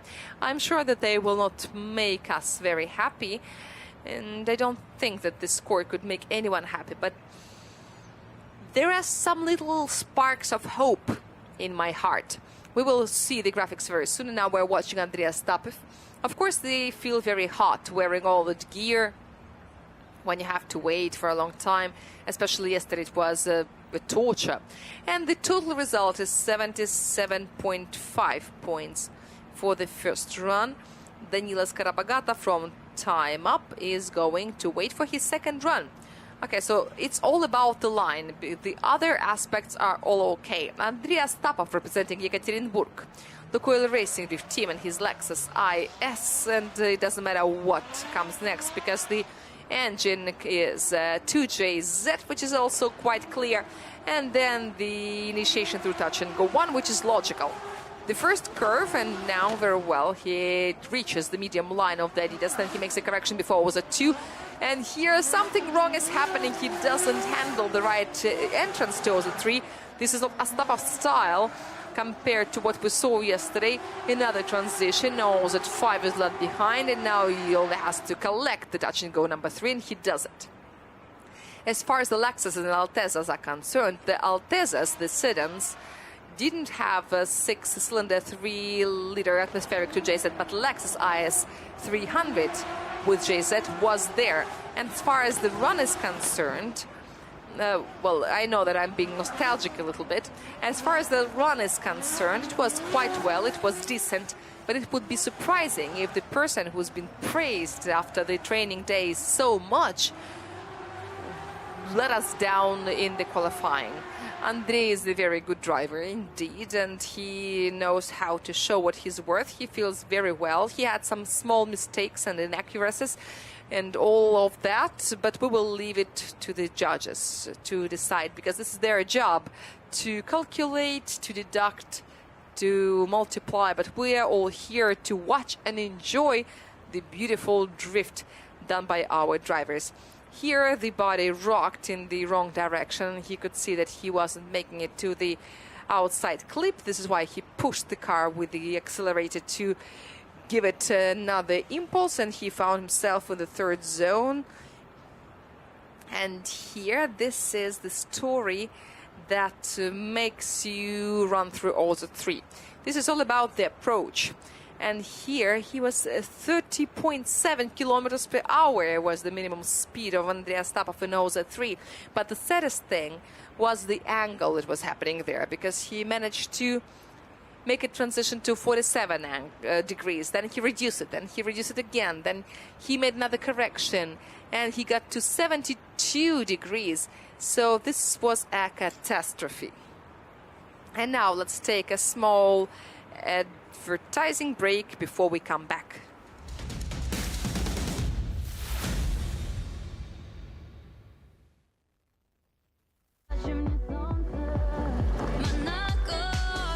Русское радио. Только лучшее. Только любимое. Русское радио. Лучшее. Любимое. На русском.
В этом сезоне нас постигла участь моношина.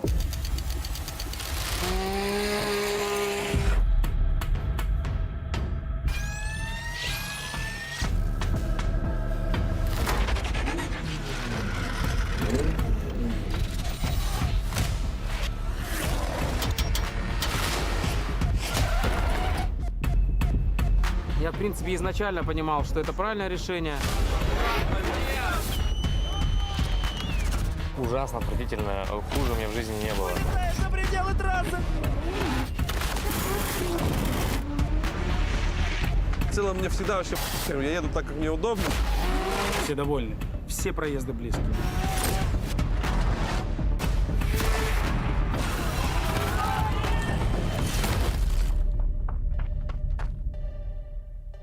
У меня получится все-таки заехать на тумбу, вот, и победить всех парней с форварда. Мы все понервничали очень сильно. Я, наверное, переживал больше, чем за себя. Надо побеждать. Вот за этим каждый из нас сюда приезжает.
And we're back to Sochi Autodrome, continuing the qualifying round of the 7th stage of RDS GP VTB final of Russian Drift Series. And the sweeper car that is cleaning the track. 32, 31 and 26 are the scores of Andrei Astapov, giving the total of 89 points. And while we're waiting for the qualifying runs to resume, let me familiarize you with the most important information. That is, the general sponsor of Russian Drift Series is VTB Bank. The official sponsor of the competitions is the premium motor oil manufacturer IMOL company. By the way, IMOL is offering the Raceline FE motor oil series soon. You can pre-order in the brand corner and our service park. But now, at the starting line, there is the leader of Fail Crew Dark Side team. This is Vladislav Popov, number 11. The winner of the previous event, the driver who was the first of the Popov brothers, made it to top 8. That was in Nizhny Novgorod. And then, most importantly, he managed to become the champion of the previous event at Moscow Raceway, second version, which was the stage before the Sochi one. And there we saw 2 rookies in the final, and one of them was standing on the top of the podium, and this is his car, 350Z Nissan, and Vladislav Popov. And Vladislav Popov, who was and the next one, number 17, Timofey Dobrovolsky, is waiting for his turn right behind Vladislav Popov. And the buffer between Vladislav Popov and Timofey Dobrovolsky is Roman Tivadar. All right, so this is going to be exciting. This is interesting representation of teams in this group. 2 drivers from Lukoil Racing Drift Team, Andrei Astapov, who we've just seen, and Grigory Gusev, who we'll see very soon. 2 representatives of Takayama Forward Auto. And finally, the last one who we haven't seen in the Fail Crew Dark Side is Vlad Popov. And he's coming very soon as the technical services leave the track. And here's the thing, why it requires so much time, because there is a lot of rubber crumbs, and near the in the end of the yesterday's sessions, it was very destructive to the cars.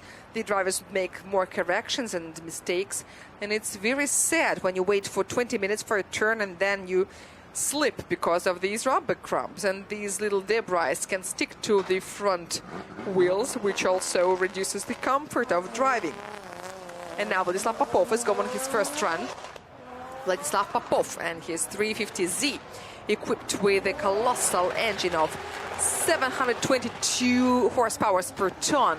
The seals are vibrating and very close to the no-go zone. He makes a transition.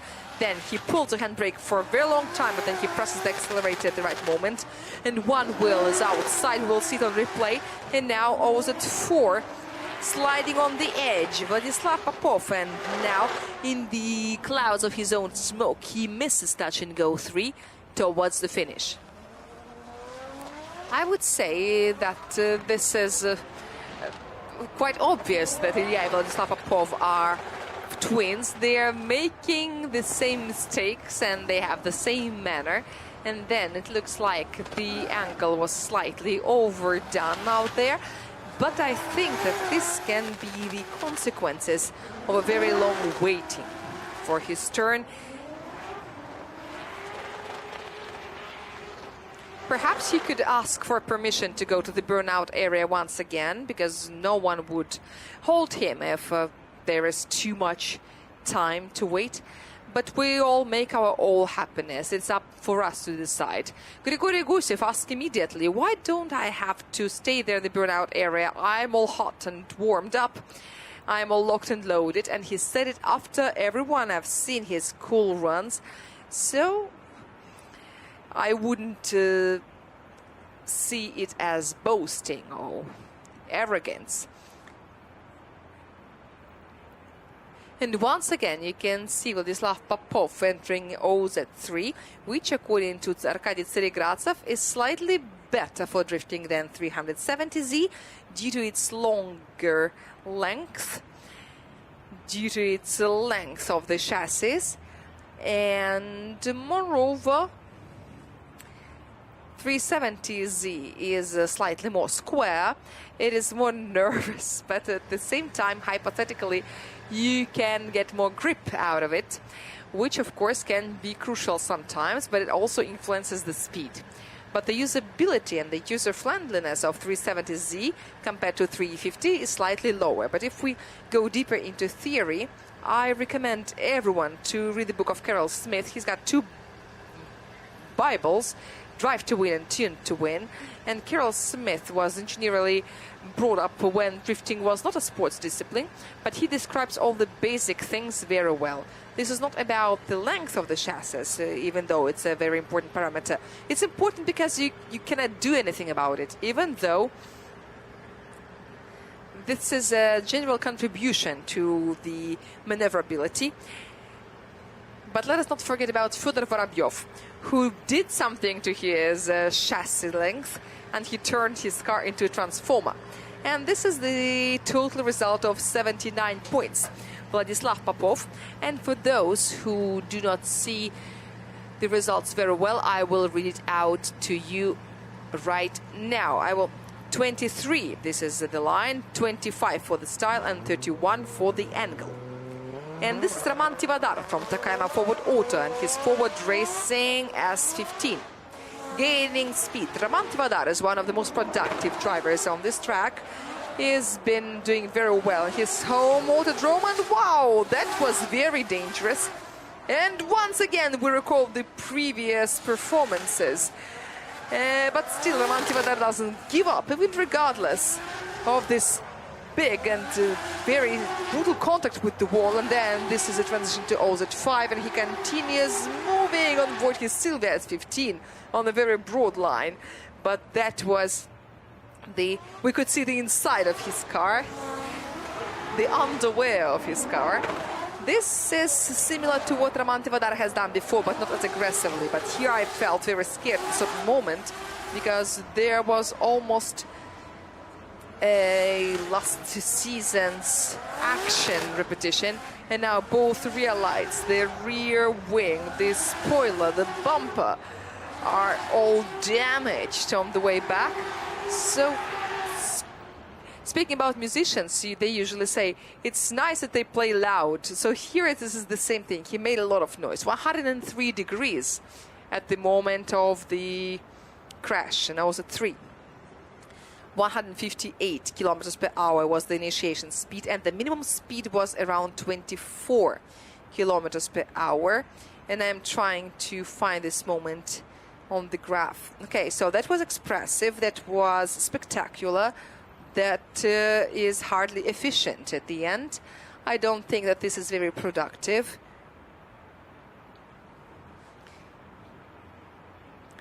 And it's hard to explain the reason for all this. It's good that this little tail of the car, I mean this rear part where the rear lamps, the bumper are, and it's good that this is all made of carbon Kevlar, because if there was some harder material, the consequences of this contact would have been even more brutal. But now the car simply bounced off the wall, and okay, so let it be slightly damaged. It can run, it still can run, but you can see how strong it is. And there's so much fluctuation, but it's still holding on. And these forward racing cars are called so for a reason. This is a sports prototype.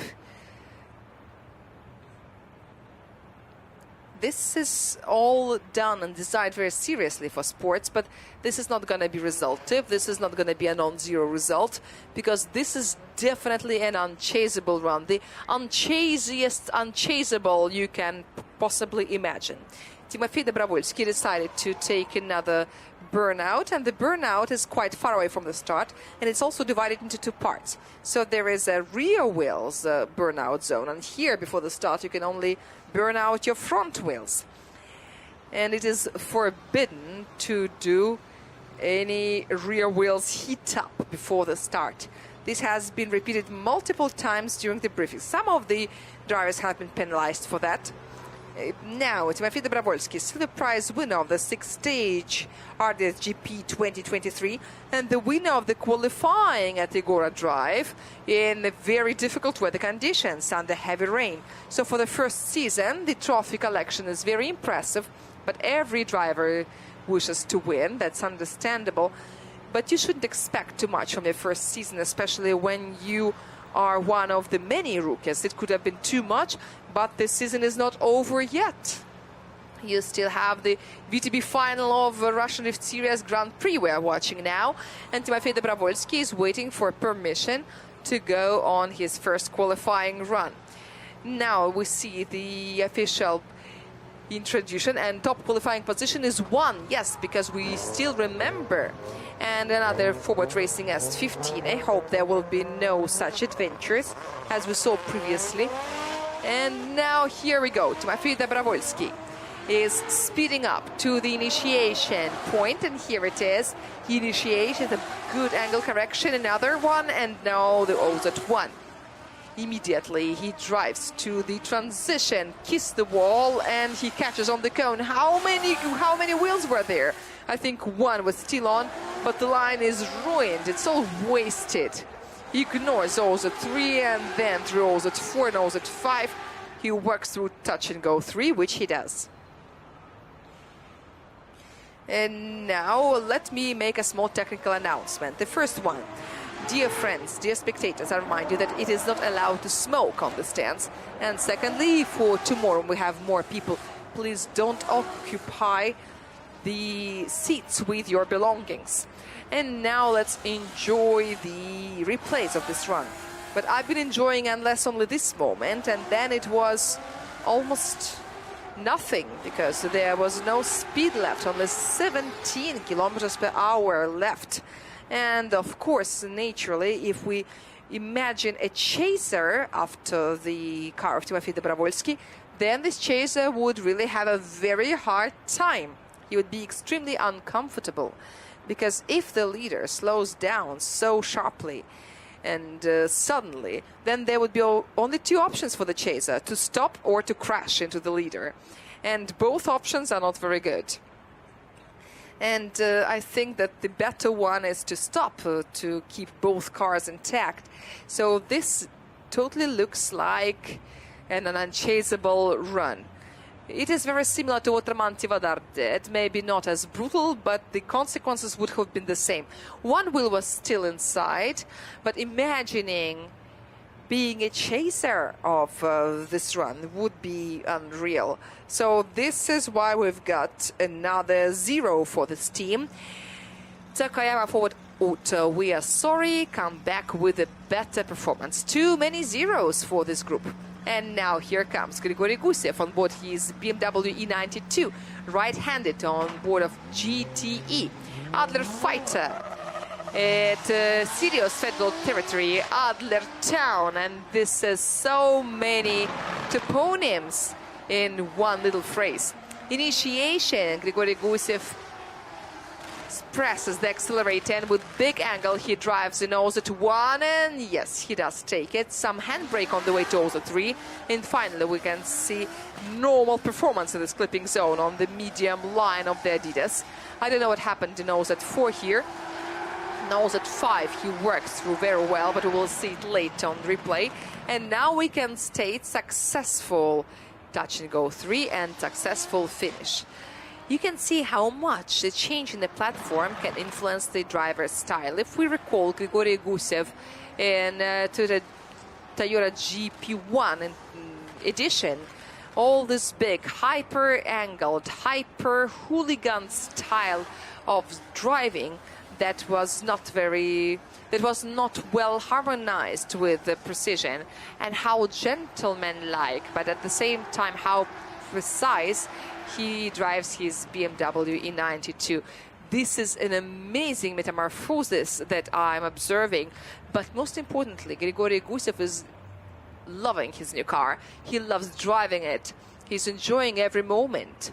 And if you recall the first time of Grigory Gusev on board of this car in Moscow Raceway. He was also hooliganly, and Alexei Vakhtin also confessed. And when you understand that your car can do these things and you enjoy it and you get so much pleasure from it, you forget about the tasks that you have. You forget about that. You are coming to drifting for pleasure, for fun, and when there's so much fun, you just cannot perform the judge's task. I once spoke to Alexei Vakhtin and I asked him, why do you fall in these deep angles? And he said, just because I can, just because it's fun. And I said, okay, then I don't have any more questions to you. Grigory Gusev also likes big clearance, just like his chaser was like walking on tiptoe like other chasers. And his E92 is also far from this bolide-like look, but this is not clearance depth competition. But we know some drivers who really like low cars, such as the reigning champion and the current qualifying leader. I'm not gonna say his name, but because sometimes someone can move him down. But who knows, maybe Griha can try that. But interestingly, Grigory Gusev's car is very high, but he's got wise fob, and wise fob is designed for lowering.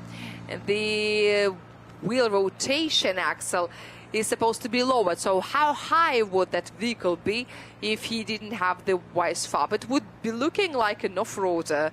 Okay, this is his taste. It could be used for rally raids. E92 rally raids. Well, why not? Why not?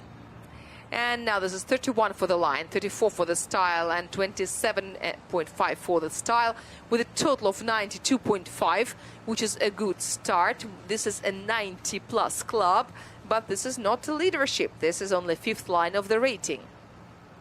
Only like that. Anatoly Sherbak set his 90-plus bar for the first time. It was 93. Griha has a little less, but he's got one more run to do. And now the driver who's got to correct his line really much, because all the other parameters are very good. He's got 75.5 for the first run. Now it's time to do something about it. And he does. Danila Skarabagatov. He begins moving on his Toyota Supra on the court section of the track. Toyota Supra, Danila Skarabagatov, time up team. And now he's finally here. Transition. This is OZ2. And now this is all much better than in the first run, except for this area, a little too narrow here. And then there's a problem with the transition. He definitely didn't make it to OZ4. He tried to make a sharp transition to OZ5. And then he goes too narrow, but goes through touching O3. The line was slightly straightened in the finishing curve, but the judge's task prescribes to go broader there. Broad and open, it says. Now let's compare the two runs without kiss the walls this time, but the initiation was slightly saving as far as the angle is concerned. The third zone looked more or less the same, with the only difference, the angle was less in the second run, and here there are more and more corrections and the line is less in the finish, but he hits the finishing touch and go better. So it looks like almost the same. It looks like almost the same as the previous run, but that was quite a good speed. The average speed was around 35. There is lowest extremum of like 30 something, but the clipping zone, also 3, was passed very well. 72.5 is the maximum angle. No stability, unfortunately. There is an obvious extreme in the graph that we see in Drift Dynamics. But this run is better than the previous one. There is no doubt about that. But how better is that? Let's see some obvious things. The first zone is a little better. The third zone can be the same. I have some question to the fourth one. And the fifth also looks better because Danila Skarabagatov ignored it in his first run. So now we're waiting for the score before we proceed. Alicia says that the car of Evgeny Losev is almost completely made of tape. But this is quite common for Evgeny Losev. Okay, a lot depends on the qualifying. We know, we have been talking about that, and we will talk about it later. And we have already spoken about the qualifying failures that Charles and Gocha have had. Yevgeny Losev and Anton Kozlov have also had hard time during the qualifying round, but this was not failure. The worst qualifying was for Anton Kozlov was at Agora Drive. He was 9th, and Yevgeny Losev also made his worst qualifying there. And now this is the total result of Danilas Karabagatov. This is 81 points. The final result for this driver of Time Up team. And now here comes Andreas Tapov. This is time for him to take up this relay. He had 89 points for the first run. He is now 7th, but there will be many more drivers who can get a 90+ result. So if you want something from this life, if you want to make it fun, you've got to show everything you can do without leaving it for your opponents. Andreas Tapov opens very aggressively and he slides along the white line towards at 1. That's really awesome, then the transition, and also at 2. Some corrections on the way, but he's very close to the concrete. But what happens there? This is a technical problem. This is transmission. That does look like transmission. Something is over. Yes, it looks like the car cannot move anymore on its own. And something similar we have seen before. Something similar was done by Andreas Tapov in Nizhny Novgorod in the tandem run, when we also listened to some radio of the team, and after the transmission was ruined, there was nothing to listen to because it was only one beep. Something very similar happened to Yevgeny Losev. He said to his team when his car Toyota Supra, nicknamed Berkut, started swearing at the fuel given to it. It was hard to explain from the rational point of view because the fuel is the same for all the 3 cars and only one of the 2 bolides complained. And then it didn't let Evgeny Losev to practice because the engine would shut down. And the same thing happened during some of his practice runs. And once it was so sharp that the car almost crashed into the concrete before Oza 3, because if you slightly pull the car when the thrust is lost, then the inertia can send your car to the concrete. And this is Andreas Tapov on your screens. Of course, there is nothing for him to be happy about, but we hope that this is just some little mistake, some little error that can be easily eliminated, because he's got some time to the tandem runs, and you can come out to the driver's parade without a car, but you've got to understand what is happening. You've got to understand how to eliminate. And judging by the word that I could lip read, this is something more serious. And judging by the sound that I also heard, and it was a very distinctive sound, something in the transmission has happened.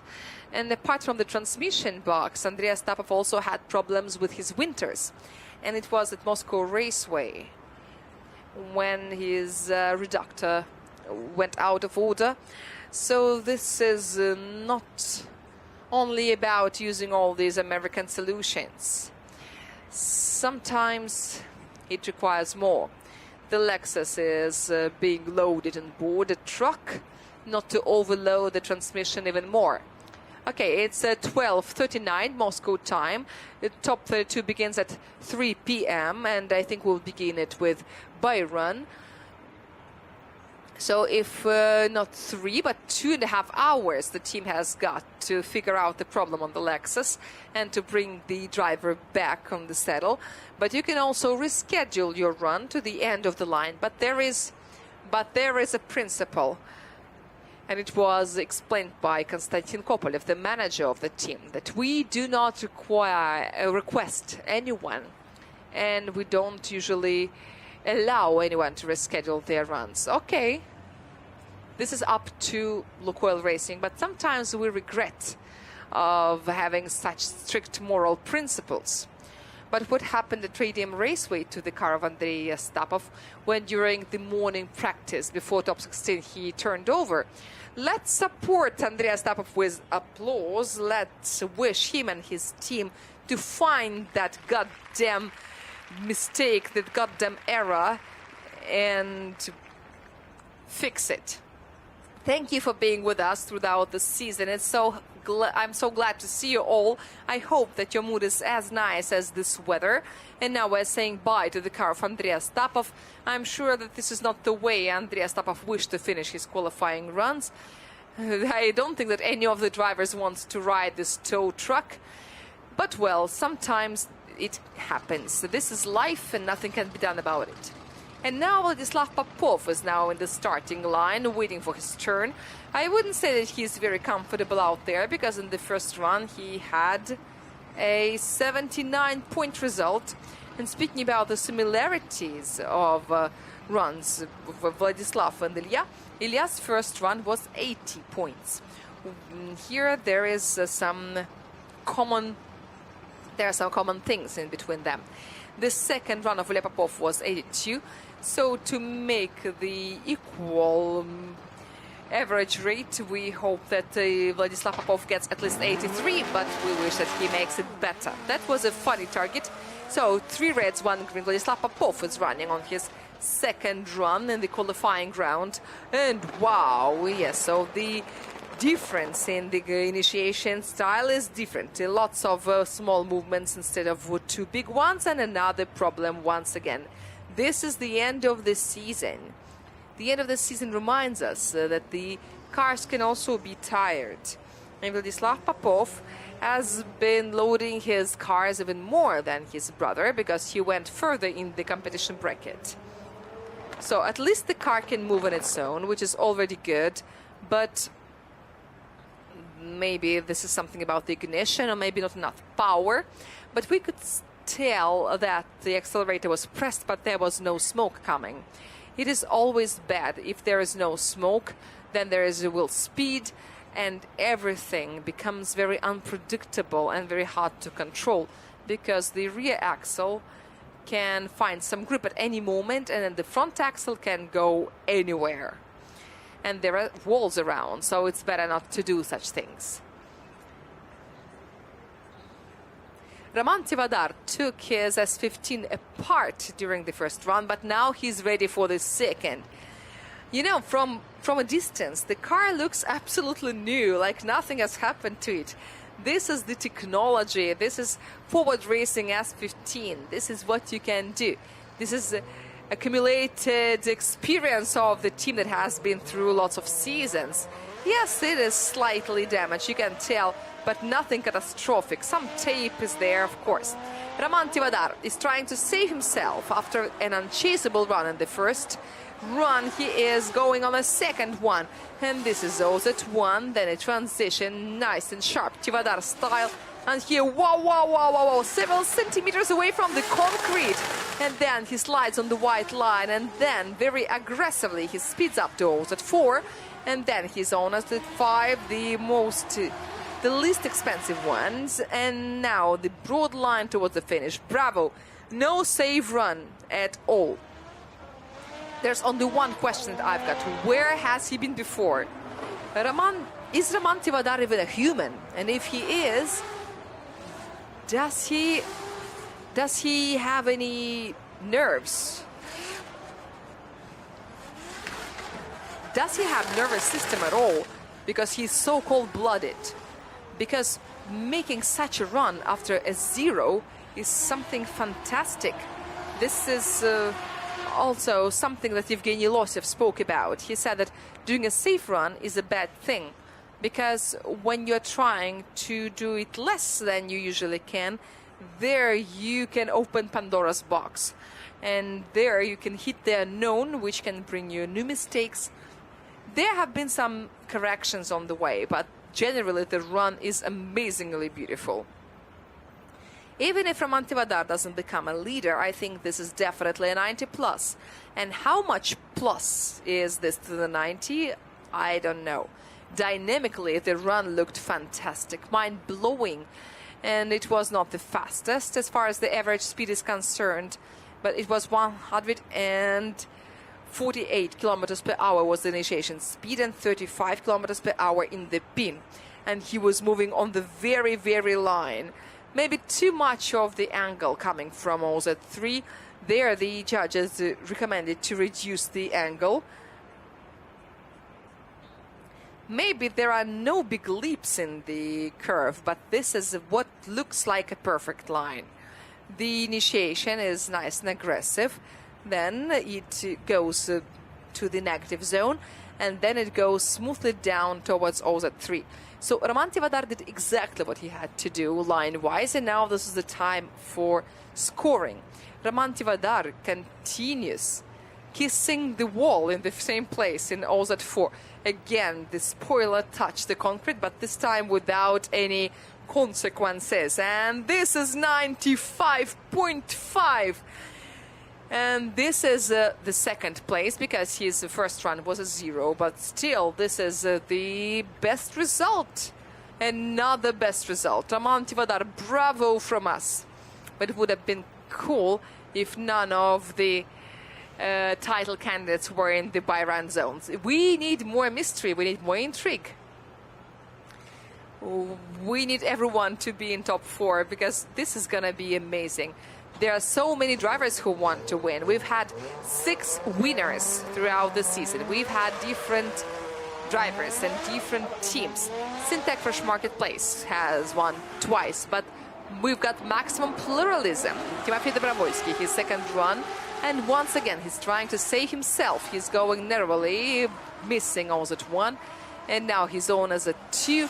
But the problem was all here. He opens a little late, and still he misses also at 3, even though it wasn't perfect. Nose at 4, nose at 5, and finally he only has to pass touch and go 3, and he does it. You could see how well he looked in nose at 3, even though this is not exactly what the judges required according to the task, but the smoothness was very interesting. Let's observe it one more time. Nose at 1 was missed. Second was okay, and here you see he's rolling and rolling and rolling, and then he pressed it. That looked very nice, very long, 27 kilometers per hour only. So that is at the edge of a chaseable run. I hope that the judges do not penalize him for the second time in a row, but what we saw can be chased. Tandem drifting also has lots of details, but these details happen when there are critical mistakes, when the chaser makes a critical mistake, and then the judges may be looking for the reasons for this mistake in the leaders of the action. But looking at this run abstractly, it looks less like an unchaseable run than the first one. And here he should have gotten the first Adidas with the accelerator pressed, and I remind this to the audience members. I think Timofey Dobrovolsky decided to stay on the safe side, to stay on a stable side, just in case. And also, it's quite possible that the car could begin moving not on the curve, not on the semicircle, but pushing inward, pushing straight and inward. And this is the technical meeting. Dmitry is the head in the RDS Europe, but here he is just checking the tires. Grigory Gusev has got 92.5 points in his assets, and you can see that behind the fence there is a new group waiting for their turn. Dmitry Yermokhin will open group number 5. Great. So we're waiting for the results of Timofey Dobrovolsky. The judges are thinking, they're still discussing, because there are lots of things to evaluate, because such runs are not as enjoyable for the judges to evaluate compared to what Roman Tivadar showed, and this process requires some time. They need to interpret everything. Grigory Gusev had 92.5 points for the first run, so if he becomes the third person to get 95.5, he will become the leader of the qualifying. Not yes, because Arkady Tseregratsev had 94. All right. So I'm sorry. I apologize to Arkady Tseregratsev. Okay, so now here we are 24, 32, and 22, and that makes a maximum of 78. This is not a 0. Of course, there is nothing to be very happy about, but congratulations to Timofey Dobrovolsky on being with us Grigory Gusev, Lukoil Racing Drift Team, the town of Nakhotka, Adler Fighter E92, 850 horsepower, is packed in 6 cylinders of 2JZ engine. And Grigory Gusev was a very impressive first run that we will take as a reference point to compare. And now he's going on his second run in the qualifying run. Just take a look at these wheels. They're sticking out so much. I wonder how much it makes in numbers. Aha, what is happening there? Okay, something was wrong with the power. Okay, with the flag. Okay, why not? Ready, go. The regulation foresees this procedure, and we've got some time before the tandem runs to figure out the lights problems. Grigory Gusev presses the gas. At least one wheel is outside. He didn't reach to the optimum line in OZ 1. He slows down before OZ 3. Then widely and very beautifully he worked through OZ 3. Now he makes the transition to OZ 4, gains more speed on the way to OZ 5. Another transition, the last one, and now there's only the last curve to be drawn on this asphalt, which is getting blacker and blacker. He got in touch and go 3, but he was trying to avoid meeting this touch and go. It looked like that, but let's see and compare now. Everything is very similar this far, with the only difference that in the first run he didn't go outside, and in the second one he did. One wheel was outside the white line. Then zone number 3. Absolutely the same, but slightly broader in the run number 2, and I don't think that it will influence the score because the second stripe in the Adidas is enough. In RDS Europe, by the way, for the first time in the history of RDS Grand Prix and Europe, the outside zone near the wall was judged in such a way that you can get the maximum if you get to the third stripe of the Adidas. But it depends on how the judges interpret the rules. Because if you take the document called the regulations of the competition, this is recommending. And the judges can clarify some criteria. But usually, what do you need this third stripe for if the maximum was given for the second? This is because you also have commitment. And if you don't leave this gap, what can you say about the commitment? The commitment is also about using the maximum area on the track. And this is what differs a good run from an outstanding one. And also, not so long ago, we found out that the outside zone can be overdone. Like, for example, it happened in Nizhny Novgorod. And in Ryazan, they also had to move the zone from the edge of the asphalt so that the drivers going with maximum commitment don't risk it too much, so that they don't fall to the ground, because there is soil that you can dig and it can corrode the discs. And we remember Gocha, who made a mistake, which was not very critical, but he got on the border of the hard and soft surfaces and made a very bad trick, a very bad tumble that could end very badly for any other car. This is the mark that we check before the weighing and before the start. It says RDS. And now Dmitry Yermokhin is waiting for his turn. 32, 32 and 26.5, and that makes a total of 90.5. But, well, this is not the repetition of the best result. And we finish watching the performance of group number 4. And now we proceed to group number 5. And it will begin with the driver of Starpro Stars Imol team, Dmitry Yermokhin, the winner of RDS Siberia. And, of course, one of the most experienced drivers of our championship. He's 35 years old. And how old his Silvia is, I don't really know. But I'm sure that it has been there for a long time. Dmitry Yermokhin lets the handbrake go, and then he presses the gas and then works through OZ 1, makes the transition. Now he's in OZ 2 and he goes even broader. And now let it go and then press another one. And this is OZ 3 very well. And now he works through the next one, driving to OZ 4. Even without this view, you could see how confident he was in OZ 4. And now without any problems, he worked through touch and go 3. How long has Sylvia S15 and Dmitry Yermokhin have been together? At least 15 years. Well, I've calculated that, or even more, because Dmitry Yermokhin is a very interesting person. Yesterday I asked him how he was doing, and he said, I haven't practiced today, so I can't tell you. And in the evening he said nothing has changed.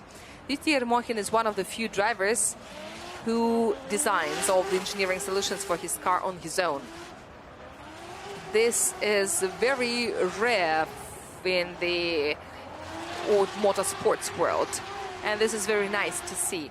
But at the same time, Dmitry even issued his series of suspension solutions. So I think that this is all done for a reason. Maybe this is another. So we've got Weisfab, Maxon 1, and maybe Dmitry Yermokhin will be the third in the suspension world. And Pisegov, I think, also had some suspension kits, but I'm not sure. So what can we say about Dmitry Yermokhin? Dmitry Yermokhin, in his style, slightly reminds of Ilya Fedorov, because he is very consistent, very precise, very scrupulous, very careful and attentive. You should also remark that Dmitry Yermokhin also has some deficit of power. He doesn't have any enormous numbers, because Dmitry says, why would I need 900 or 1000 horsepower? Everything will begin breaking. The reduction, the transmission will require different money to maintain. This is why his car is very well balanced as much as it is possible. It has got Nissan Pathfinder's drives, the Nissan Reductor, the TTI gearbox. So all this is put into very good harmony and balance. Dmitry Yermokhin has got a cool driving style, which makes it hard for him to chase sometimes, because if your leader makes a surprise, you don't have this power reserve. And I think I've seen the same handwriting on the tires. These are good ride tires. Just not to confuse them with the others. Okay, and this is the total of 94 points altogether, which is very impressive for the first run. This far, this is not a by-run zone, but that's very close. And now coming back to the comparison with Ilya Fedorov, he also had his first attempt of 94 points. So the comparison is coming closer and closer. Damir Dyatulin, three-time qualifying winner at Sochi Autodrome, is daring this configuration once again, but now he is driving a Toyota Supra that, after another reincarnation, is back to RDS GP. Damir Dyatulin, great first run, very close to perfect line. Let us be very careful with the formulations. And here he's a little late with opening, but nevertheless, he runs on the line very close to perfection. He runs to OZ4, a little narrow at the exit. The fifth zone is very confident and stable, and now he drives to the finish through touching O3. Everything according to the judge's task. Perhaps remembering the last year's events, Damir was a little bit careful at the initiation, 148 kilometers per hour.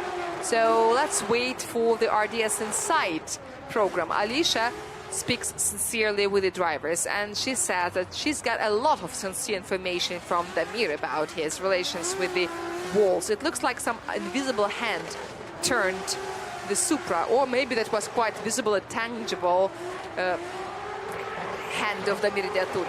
This was about his active steering that brought his car to this line. 148 kilometers per hour at the initiation, 33 in the pin, which is quite well, not jaw-dropping, but this is quite decent, and this is enough.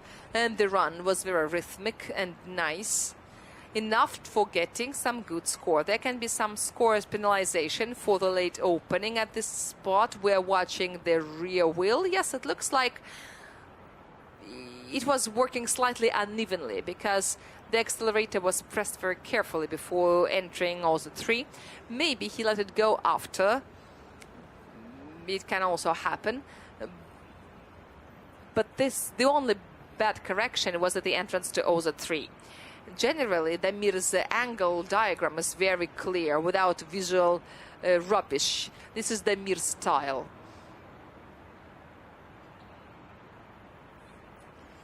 32, 32.8 was the minimum speed. I'm trying to verify my observations. And he looked very well before the finish as he speeded up in touch and go 3. The speed was over 100 kilometers per hour. A fast finish is also something that contributes to the style score, and Damir can have some advantage, especially when he chases his faster opponents like Yevgeny Losev. And now I recall my youth. This is how I played Need for Speed with such a view. It really reminds me of that. And someone promised that we can see the view in the cockpit. Oh yes, Evgeny Losev is one of the ones who switches down before OZ2, and he does it very elegantly at the moment of transition, very beautifully, and then he stabilizes the car at the angle that he needs to go further, because it is logical when the clutch is pressed. And it's interesting how he switches down at the end of IDM Raceway curve when he makes his car slow down with the engine. And this is 96. We've got a new leader, Damir Idiatulin, new leader of the qualifying VTB final of Russian Drift Series Grand Prix 2023 here at Sochi Autodrome, and the emotions are running high. And now here comes someone who needs this by-run zone very much. Yevgeny Losev is now coming to show what he's got for us. Yevgeny Losev from Syntec Fresh Marketplace, and his wounded Supra number 81 that has had a fire in the morning. And now this is the first run, and now slightly narrowly he goes to reach the middle line. Now he enters as prescribed by the judges, stabilizes, opens up, and yes, he goes on the middle line through OZ3, and he speeds up to OZ4 along the white line, and finally through OZ5 and touch and go 3. He finishes this run, but he straightens out too early. I can't believe my eyes, because the speed at the initiation is 166 kilometers per hour. This is over the top. This is something extra, and not getting to the first zone is amazing. And there is a correction, and the gas was released after, or maybe I'm mistaken. Sometimes the speed can be excessive at the initiation, because you take this initiation to the turn, but what do you do with it after? Yes, the speed really did fall very abruptly. From 166 it fell to 66, and it was before touch and go 2. So now let's take a look one more time. It looked like he was pressing the gas more and more and more, touch and go. The outside zone. Did he just steer it like this? This is a very strange, very uneven speed, which is not really Losev-like. But perhaps this is not a very good kit. The wheel speed and the speed that he's got, he couldn't use properly, and this is why the speed was falling until it fell so much that it was not enough to reach the first zone, the first OZ. So if he goes for a fresh one, maybe this is about it. So you can see him working with a handbrake, and then the handbrake is not used. Then he is steering with one handle. You can see that is like a cobra attack. Yes. And yes, here's another one up after the transition, by the way, which is also interesting. But when you switch up, the sequential gearbox works well. But when you want to reduce the gear, then this is not a synchronized gearbox. It is a clutch gearbox. And if you have a so-called power shift system that cuts down the ignition when you touch the level, then you can switch up and down easily. It switches itself. Of course, it is additional load and so on, but in rally you can use it, and in circuit racing you can use it as well. And now we can see the next driver, Georgy Chevchan, waiting for his turn, one of the leaders of the personal standings. And Yevgeny Losev, due to his leap when he got the full set of trophies, first, second and third places in 2 stages in a row, and then he made his way to the pool of the candidates for the championship. Okay, here he was sliding along the white line. And why are we watching the replay? Because we want to understand where the rear wheels were. He knows at 5, but it was... And... yes, there was a straightening. He straightened before. He was in touch and go 3 on his wheels straightened. This is a time for Beethoven to play his symphony. Da-da-da-dum. Wow. So we're now waiting for the judges, but this is just the first run, so let us not overthink it. But, well, why don't we overthink? The controlled finish is one of the requirements, and the judges also required the drivers to remember to reduce your speed smoothly, especially after the finish in tandem runs, because there can be a chaser running after you. So if you slow down too sharply, it can cause an accident. But I wonder about the reason of this straightening. I don't think that he did it on purpose. So maybe that was a tire, if we continue this tire theory. But this is how it works. If your tire doesn't work, then it should be easier for it to rotate. So there will be no speed. It cannot push off. You cannot drift, perhaps. But this is just a suggestion. But we don't want to believe in big technical problems. We don't want it to happen. Especially we are speaking about the team that is leading in the number of engines and JZs. And yesterday, Damir's engine was replaced. If you missed our news, we can also remind you of that. And the judges are still thinking, but what are they thinking about? Because if there is a straight wheels finish, there's nothing to think about for so long. Or there could be a slight opposite drift, or not. So then it would be just a 0, just a pure 0. It looked like the finish has been already passed. By the way, the speed at the finish was not very high. It was 92 and 93 kilometers per hour. And okay, so we can only wait for the results from the judges. Something strange is going on. Of course, the fire during the practice session did make an impact. So the right rear wing is made of adhesive tape for a reason. The wing was all burned, and the team had to invent something. And Yevgeny was burning, not as spectacularly as he did in Krasnoyarsk, but he did require some help from people with the fire extinguishers, and some part, or maybe even the entire fire extinguisher was used on the car. And now we can see Alexander Smolin come back. The nature has become so clean that he came back. Anton Novikov is standing with his back to us. Then you can see on the left there's Maxim Akhtyamov. Alexander Nechayev is sitting at his computer. Hello, hello. We see you too. Oh, yes, we see you from there. Where is Vladimir Safonov? Oh, he's just hiding because he's small. Yes, there he is. Yes. Hello, hello. It looks like the thinking is over. And these are the results. 33 for the line. And this is the total of 90 points. 27 for the style, 90.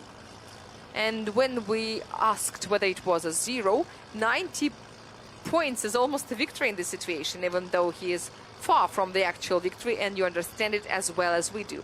And Gocha has been standing there, cooling down. And now the light goes green and forward racing as 15, yellow-colored, is starting the race. Georgy Chevchan, 3-time champion of RDSGP, one of the leaders of the season, is working through touch and go 1. And along the white line, he's sliding to 1. The line was close to perfection, kissed the wall, but not as dramatic as Roman Tivadar.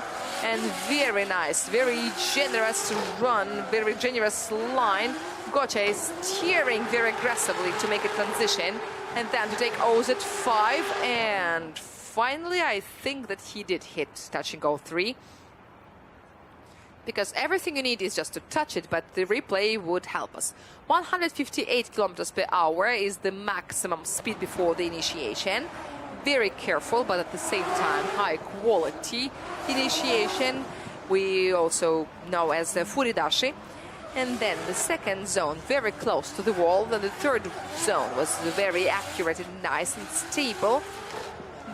Then the controlled transition. He didn't release the steering wheel. He was moving his hands not to angle down, because in this situation, following into a big angle is very bad near the fourth zone. You need to gain more and more and more speed in order to make it to the finishing curve. And if you angle down, then you will have to say goodbye to your speed, and then the finishing curve wouldn't be as good. You will not be able to make a proper one. That was almost a perfect run as far as the dynamics are concerned. 35 kilometers per hour in the OZ3.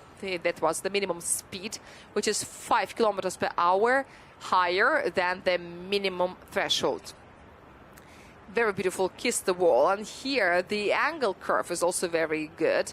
There were some microscopic corrections, but generally it was all good.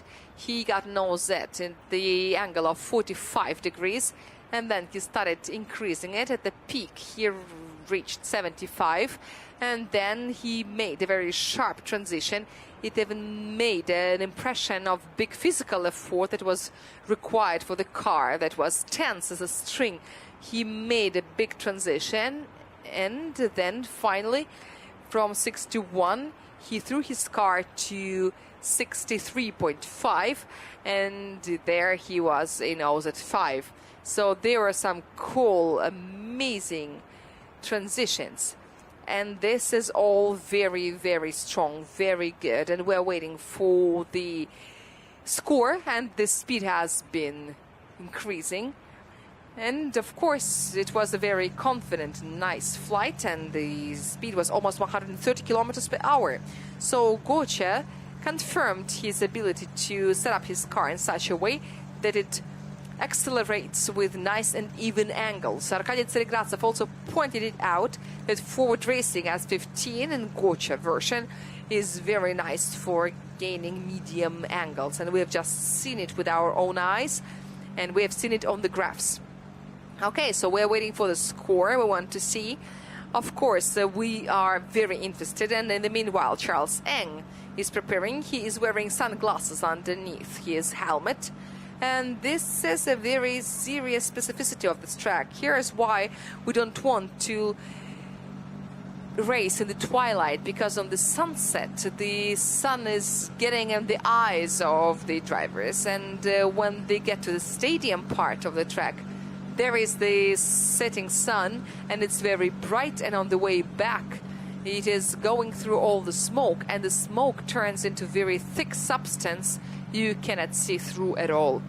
But the sunset is inevitable, just because the earth is going round, but also because the timing, we're out of timing, and we will not be able to do everything during the sunlight. There are one more times, and now the drivers are thinking about what they've seen, and they cannot stop thinking. So unfortunately, there is no one in the RDS GP staff who could stop the sun or the rotation of the earth, because it would be very dangerous, and big power yields big responsibility. And now we are waiting for the score. And then Charles Eng from Stars Eye Mall will come out to show us what he can do. 34 for the line, 33.5 for the angle, and 27.5 for the style. And this is 95, and this is rank 4. Wow, 95. Because we've got 96, we've got 95.5. Okay. The leaders of the personal standings do very good work, but the situation is very, very hard. There is a lot of competition. Charles Eng, his flanker F, had some difficult situations during the trainings because he likes experimenting during the practice sessions. He is not satisfied with them, then he comes back to the traditional ones. The initiation and a big emphasized correction almost kissed the wall, and also at 1 is done by Charles. then nice line in OZ1. He lets the handbrake go and he widens out the line and then narrows it down again as he runs through OZ3 and into OZ4. And he remains in OZ5 and does touch and go 3. And yes, he finishes the run. This is a nice and productive run, but how productive is it? We will find it out very soon. Now I remember our conversation with Charles in Nizhny Novgorod. He said that Flanker F is more of a racing car than a drifting car, which is confirmed by the character of its movement. And you can see it very well in the OZ2 and OZ3. No matter how much you pull the handbrake, the car is maintaining the angle with a lot of difficulty. It is not gaining angle, and you still have to make corrections. This is why the angle is so uneven. This is why the angle is so unstable. But the worst thing was the 85.5 degrees after the initiation, then a very big correction to 50 degrees. That was bad. This is something that is not an advantage of this run. But then there is a big transition in OZ2 and then a wavy reduction of the angle. And followed by 65 degrees in the peak, while the speed fell to 28.3 kilometers per hour. That is a little too many mistakes. Too little speed. 154 at the initiation is not mind-blowing as well for this driver, and perhaps this is the reason why he had to make this huge correction of 30 degrees just to keep his car going on the right line, because if he stayed in 85 degrees or even more, then of course he would have slowed down critically. The maximum angle registered was 87 and he just wouldn't be able to run. And this is Anton Kozlov in number 73, the leader of the personal standings at the current moment. Who would ever think that a rookie, a newcomer, would be the leader of the personal standings? Yes, Anton Kozlov is a two-time champion of RDS Europe, or RDS West as it used to be called. This driver knows how to compete, he knows how to steer, and he understands what it takes to keep stable throughout the season, and he is doing it very well. But this is an interesting story. It's all cyclic, you know, because the winner of the first stage had to become the leader of the overall standings, but the fact that Anton comes back, because he was then moved by Gocha in Nizhny Novgorod, then the other drivers came up, because none of the drivers, unlike in the previous season, we have all different winners in all the different stages. Then there was Charles, and it's not only about the stages, it's also about the qualifyings. None of the drivers has won 2 times, and surviving in all the situation after such an event that was such a big fiasco, except for Evgeny Losov, it was very hard. But this is the score of Charles Eng. This is 89 points.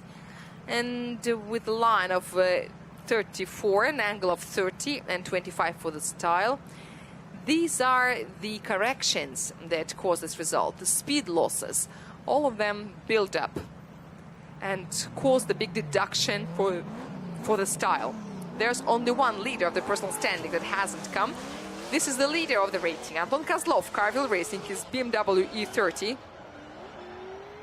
A lot of works have been done on the engine of this car. I hope everything was done, and now Anton Kozlov is running to OZ1 very widely and makes a transition, and he works to the last line, and here he is. He almost opened, but then he said, no, I need more corrections and more stabilizations, and it wasn't really cool. But the main thing is that this is not an unchaseable run. He continues sliding on the scored section of the track. Then there's touch and go 3 left, and he does it. I really wonder... this is 29 kilometers per hour, but visually it looked like the E30 stopped and then continued running again. because these slowdowns and speed-ups are so sharp due to the light weight of the car that is very hard to evaluate visually. You need to look up the telemetric data. And it's amazing how he can do it, on 245 wheel that Anton Kozlov is using, because his car is very lightweight.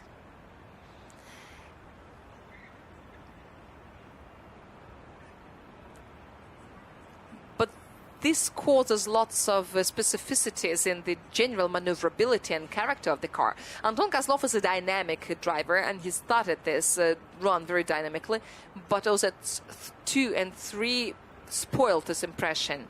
But the main thing is the big correction that happened in OZ 4. Sorry, in OZ 2, Anton was getting there with very good speed and good angle, and then he reduced it to 38 while he was supposed to increase it. And this reduction, this correction, caused excessive speed in OZ 2. He realized something had to be done. He pulled the handbrake once again, and then you could see all the rest. You could see what happened. And as far as the minimum is concerned, there was a strange extremum. The car was moving very dynamically in OZ 3 with like 36 kilometers per hour, and 29 is some weird extreme value. Or maybe this is the truth and the others are not. I don't know what it looks like. Maybe all the other data are wrong. I don't know. But regardless of that correction, everything looked more or less dynamic.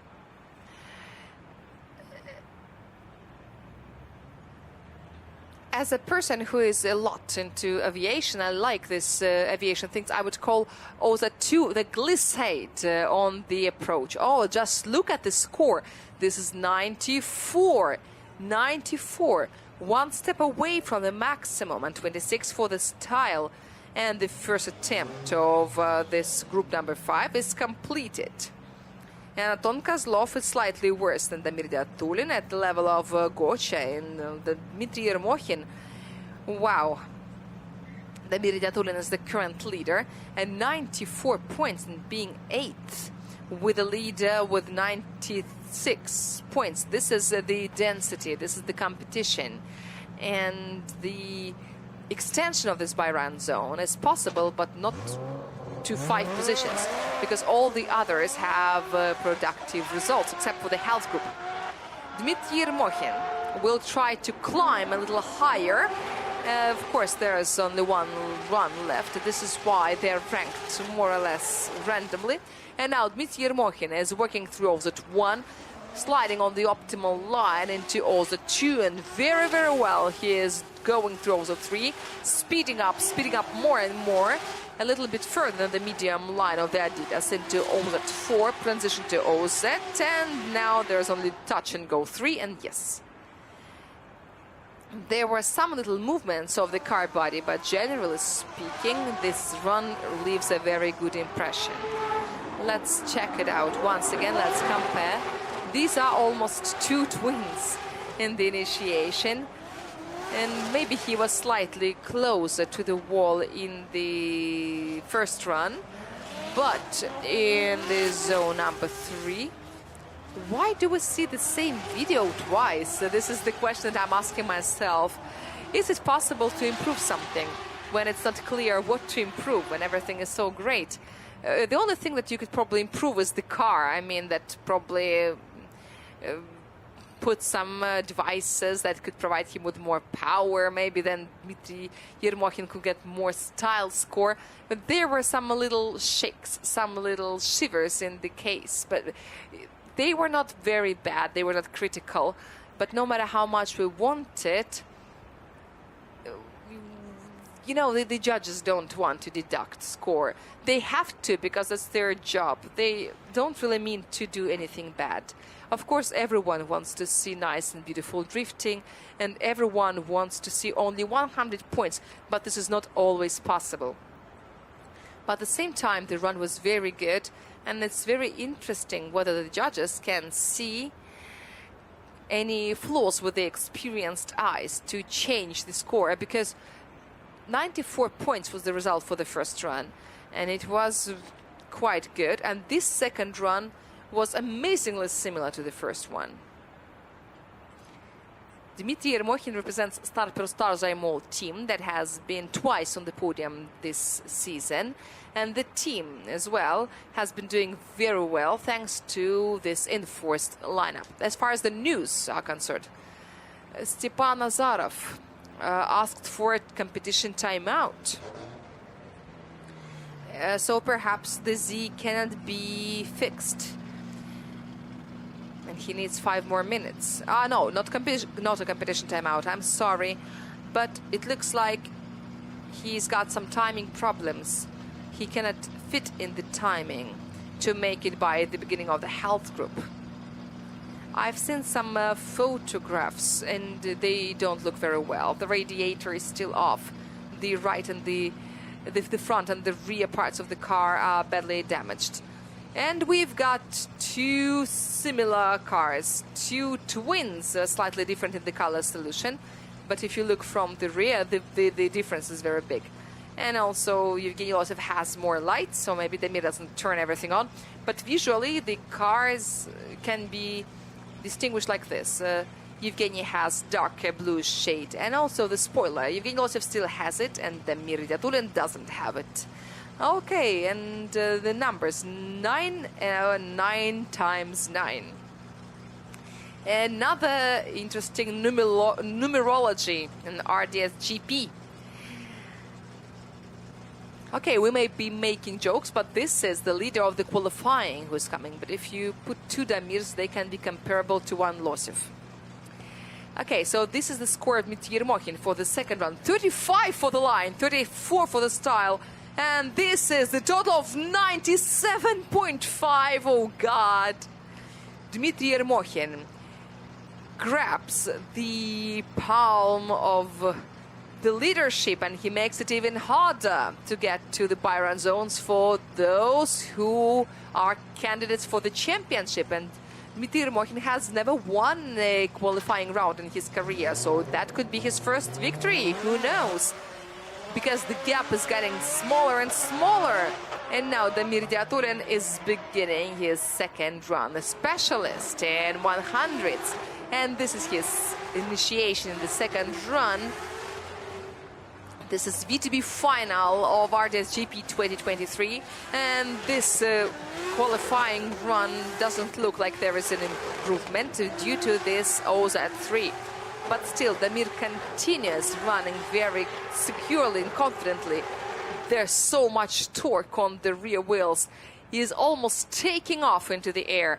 This is just an amazing thing to see, especially when you are looking from below. Wow. And now let's do a comparative analysis once again. The counter shift was a little bit more active in the second run, and there was a little bit more work done with the steering wheel, so there were some correction on the way. The approach to OZ3 through the second looked more dynamic, but the car still got stuck before it got into OZ3. He widened out the line towards the end in the last curve, and, well, generally speaking, he tried to do something. He did make an effort, but it didn't really work out, especially this correction. It was too rough. I think it's almost 20 degrees correction that was done there, and this doesn't look good. But what makes me especially anxious is that the front axle of the car almost went flying on its own, but thankfully at the end he regained the control over the car. And here it looked very well, very beautiful, and the idea was good, but the speed was not enough for the car to slide to the end. And at the entrance, the speed was even excessive. It was 44 kilometers per hour, and then it fell to 36. And 36 kilometers per hour is the bottom line, and the average was higher. So if the line was better, if the line was done well, it would have been even a better run. But the correction knows that one is something that cannot be ignored. From 60 degrees to 34.5. This is a serious thing, of course. And then there is an increased angle from 45 to 92. As far as we can see from drift dynamics. This is 28 and 33, and this is 86.5. Of course, there is no improvement, and the line made a critical contribution to all of this. Okay, all right. Let's continue watching Yevgeny Losev, who didn't have the best runs of his life for 90 points. I'm sorry. I couldn't see what is happening there with the rear wheels. Are they new? Are the tires new? But they are heated up anyway, and it would be weird to show you stickers out. Okay, anyway, maybe later we can ask Evgeny about what happened. And now what is obvious is that he is running in and starting confidently for his second run, and then for a very long time he's pulling the handbrake, and then he adds more. This is a good run, a very good line anyway. And he is gaining speed on the way towards OZ4, and now this is OZ5 left behind, and then we will check it out during the replays. And now the finish is proper, with a proper angle. This time he was slightly more careful with the speed, 164 kilometers per hour, and in the pin the minimum speed was 33 kilometers per hour, which is not a mistake. This is an attempt that was better than the previous one, but traditionally last year Yevgeny Losev had some problems in the OZ with the Supra. He couldn't get the required angle gain in this pin. He would just hang with a small angle and then maintain it. And he tries to run through the OZ, pulling the handbrake all the way. And he did it the same way from the middle of OZ2 to the beginning of OZ3. So he held onto the handbrake throughout this buffer zone, slowing down the Supra. But I think that he did it because the speed was excessive. He brought too much speed to this deceleration moment, and he was trying everything he could just to remain within the track. Otherwise, he would have been out. But generally speaking, it didn't really influence the speed, and the speed was okay. But there were some corrections that were not very distinctive, but they were all related to what happened after the initiation. He had the angle of 66 degrees, then he reduced it to 46. This is what we see in redynamics. But I wouldn't really believe it, absolutely, because the line is not completely recorded, and I'm not sure about how accurate it is. So let us be very careful when we look at this data. Let's wait for the judges' scores, and they will give us a good understanding of how good this run was. But line-wise, I think that there is some little improvement, and we will see it now as we compare it to the first run. But no, it looks like the line was the same, and now we'll see 33, 33, and 26. And that is 92. There is an improvement, but this is not as big as we wanted. And now this is definitely the weakest qualifying of Yevgeny Losev in the season, because now he's 11th. Yes, and before, if we speak about fiascos, he has never fallen below the 7th place. And now he's 11th. The competition is so strong. The competitors have got so strong that here he is. 92 points are not enough to get to top 8 or to top 10. Georgy Chevchan, his second run, Takayama forward auto. And yes, this is very cool. First OZ, then the transition. Very, very storm-like and fast transition. He presses the gas too much beforehand, before OZ3. Just look at that. What? That is a 3-time champion. He makes a transition for the last time in his second run. OZ5 is left behind, and very widely, but not too risky. He works through the finishing curve. This is a jaw-dropping beauty. And the first run was worth 95 points, which is cool. And just to compare general impression of the run and the initiation speed. The initiation speed was 149 points. And generally, at least judging by the TV picture, this is all the magic of the angles. You can never understand. But to my mind, what is more interesting is the second and the third OZs. They were like some amazing, some incredible dance. Just look at this angle graph. I wish you could see it. There was one correction at the approach to OZA 3, but I don't really care about that because all these transitions are so fast, and the last ones in OZA 4 and OZA 5 are so rapid, and in the transitions, the speed and everything is so perfect.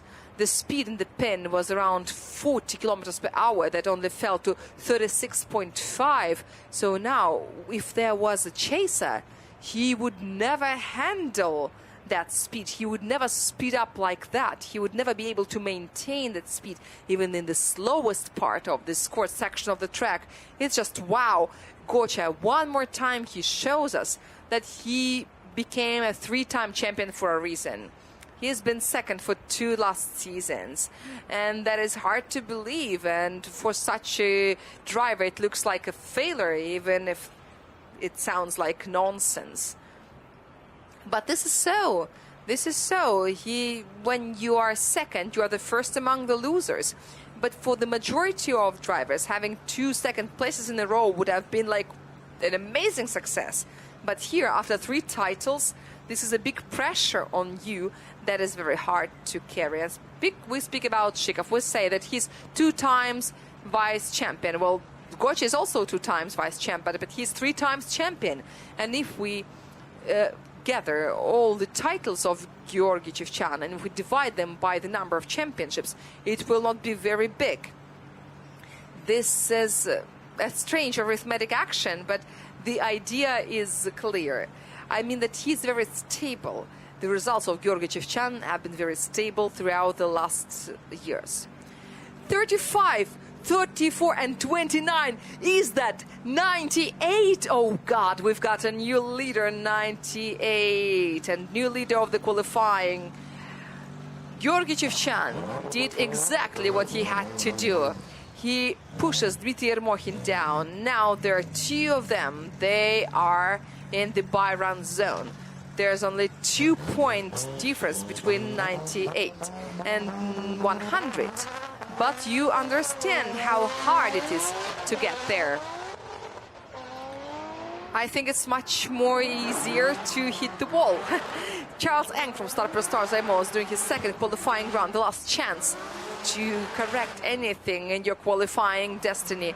And Charles is working through the OZA 2, almost kissing the wall. OZA 3, he is going maybe a little narrowly through the exit, and then he speeds up through OZA 4 and OZA 5, and then he goes directly to touch and go 3, and he finishes it very close to the wall.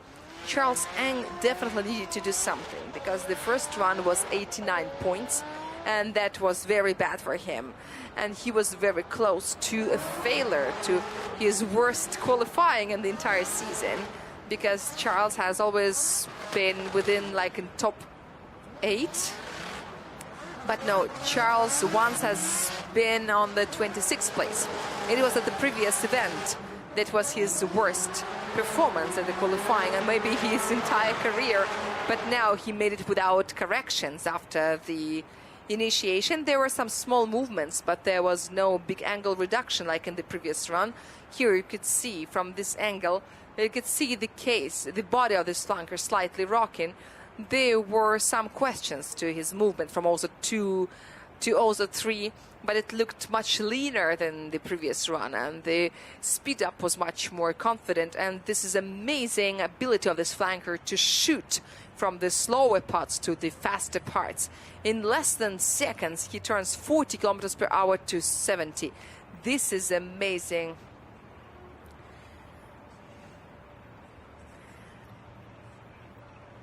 And don't forget about our magazine, RDS GP, which is now available in RDS shop and our merch shops. So please don't miss the final of the season. There you can find information about all the 4 of them, the 4 leaders. Charles and Gocha were especially remarked. Anton Kozlov, who is the leader, is kind of standing on the side. And this is 97 points. 97 points with a total of 3 criteria. 35 for the line, 34 for the angle, and 28 for the style. 1 point was not enough. What are they doing to us? Wow. And this is third line in the rating. Now Charles has to hope that something happens and the by-run zones extends and that he doesn't have to compete with anyone. Anton Kozlov finishes the main part of the qualifying. Anton Kozlov, the leader of the personal standings. And someone may overrun Anton in certain situation, or maybe he can enforce his leadership. But anyway, he has to show us good performance in the second run. Kiss the wall. Yes, then he presses the gas on time. There's so much smoke, tons of smoke emitted into the atmosphere and in the run-in. And wow, there's so much of these clouds. Wow. And the finish looked slightly strange, a little bit narrow, and maybe it can be about the commitment. There can be a penalization for the commitment. He had 94 points for the first run. In the smoke, we couldn't see it at all, but the beginning was very similar. The beginning of the run was absolutely fantastic. So much smoke, gas accelerated to the floor, and such a sharp transition that no one has ever done. And then there was a correction indeed, but what happened later on the way back, that is hard to say, that is impossible to explain. At the exit from also 3, the speed was almost 50 kilometers per hour, like 47, okay. And then it was all expectable. It grew to 70, but generally no one has ever been faster than 70 there. Some drivers are not losing the speed, but they are losing the acceleration rate. And Anton's line was at about 60 kilometers per hour. Because you cannot accelerate faster, because there is a wall. After you have passed the most difficult part of the track, getting into the wall in OZ 4 would be very sad, but it was wow, wow, wow. And I also noticed that the wheels were turned out to the maximum. I think this is the first time in the season you could see the steering wheel go to the maximum, to the extreme, when it was nowhere else to turn, nowhere else to steer. And Anton Kozlov did it perfectly. Oh, wow, wow, wow, wow. He missed OZ 5 very much. Yeah, so this is -4 already. Maybe he only caught on a very little piece of the line with the rear wheels, but not more than that. But we will see the score now, and it will be all clear. Maybe he did miss the OZ, but now we'll understand. Okay, 33 for the line, 35 for the angle, maximum. And this is 95, and he's 7th with this performance. Who would ever imagine? This is the forecast and the uselessness of forecasting and drifting. Dear experts, what do you think can you get with the best result of 95? The 7th, and this is not a fact, because there is a health group. Even though these guys in the health group, they can do lots of things. This is Nikolai Gorkovenko from Carville Racing. And he is the only qualifying run. And these are some fluctuations of the bumper that look like fluctuations of the rear wheel. But thankfully the wheels are okay, but the line is not. He slightly made it to the edge of OZ 1. Say bye-bye to the bumper. Narrow line in OZ 3. It's good that there is no chaser, because this bumper would definitely zero down the lead run. Then OZ 5. What are they doing with it? And now the line is obviously narrow, and the destiny of Touch and Go 3 is still unknown. But the task for Nikolai was just to make it to the finish. And he did it. He did it. He did what he wanted to do. And considering that he didn't practice yesterday, and except for the yesterday's session, he didn't have any other chances. Arkady Tsergrasov had some exclusive ones just to test, but this is 3 more than some drivers had. But nevertheless, there were some tests for suspensions. Weisfab and Max. And finally, the Weisfab was selected, but it should be remarked that the practice did take place, but the judge's task was not exactly the same. So I think that this is more about some physiological thing. Get used to these walls, get used to this place and this environment, but you wouldn't really do any proper training from the driving point of view. But, well, yes, so that was a beautiful loss of bumper. And then he continued running as though nothing happened. This is what carbon Kevlar can do to people. At the same time, he also hit the cone. This is our Russian carbon Kevlar. And now I think for sure Nikolai Gorkovenko has got the heaviest car in our championship, because Anatoly Sherbak lost 50 kilos. Carbon Kevlar is carbon Kevlar, but the car is also the heaviest. That is surprising to hear. And Nikolai Gorkovenko is asking why the heaviest car doesn't have the strongest engine. Well, probably because the valves go off. 18 for the line, and this is 71. 71 for Nikolai Gorkovenko, and he is 28th in the qualifying. And someone of the top guys as an opponent that comes in together with this result. And now Sergei Kabargin. Yesterday he did one of the most spectacular tumbles that we showed in yesterday's news. We have got the videos. I made it myself. This was a twilight flight into this fresh wall of Damir, which is now protected with Tech Pro blocks and the tires that are now put there. And Sergei Kabargin, who is having some problems due to this collision with the wall, he put it all together and he is now ready to race. Everything is here, and now you can hear the purring of this engine. Come on and go. But the flag is red. We can see it in the hands of the Marshal Ha, because there was something left on the ground, something left of the car of Nikolai Gorkovenko. And now everything has been clear, and now we see the last run of Sergei Kabargin. And we can't wait to see Stepan Azarov at the starting line. Sergei Kabargin, the meanwhile, is doing his Furidash, and he is moving to OZ1. He takes it, and then this is the second one. Correction, and more corrections, and more corrections, and then he presses the right-hand pedal, running to OZ4. He makes the transition to OZ5, and this is the last curve for him to do. And here it is, yes. Thank you, Sergei Kabargin. Thank you very much. He's in top 32. And therefore, Start Per Stars Aimol is getting to top 32 altogether. VTB final of Russian Drift Series, 144 kilometers per hour at the initiation. But that's okay, because this is not about competing now.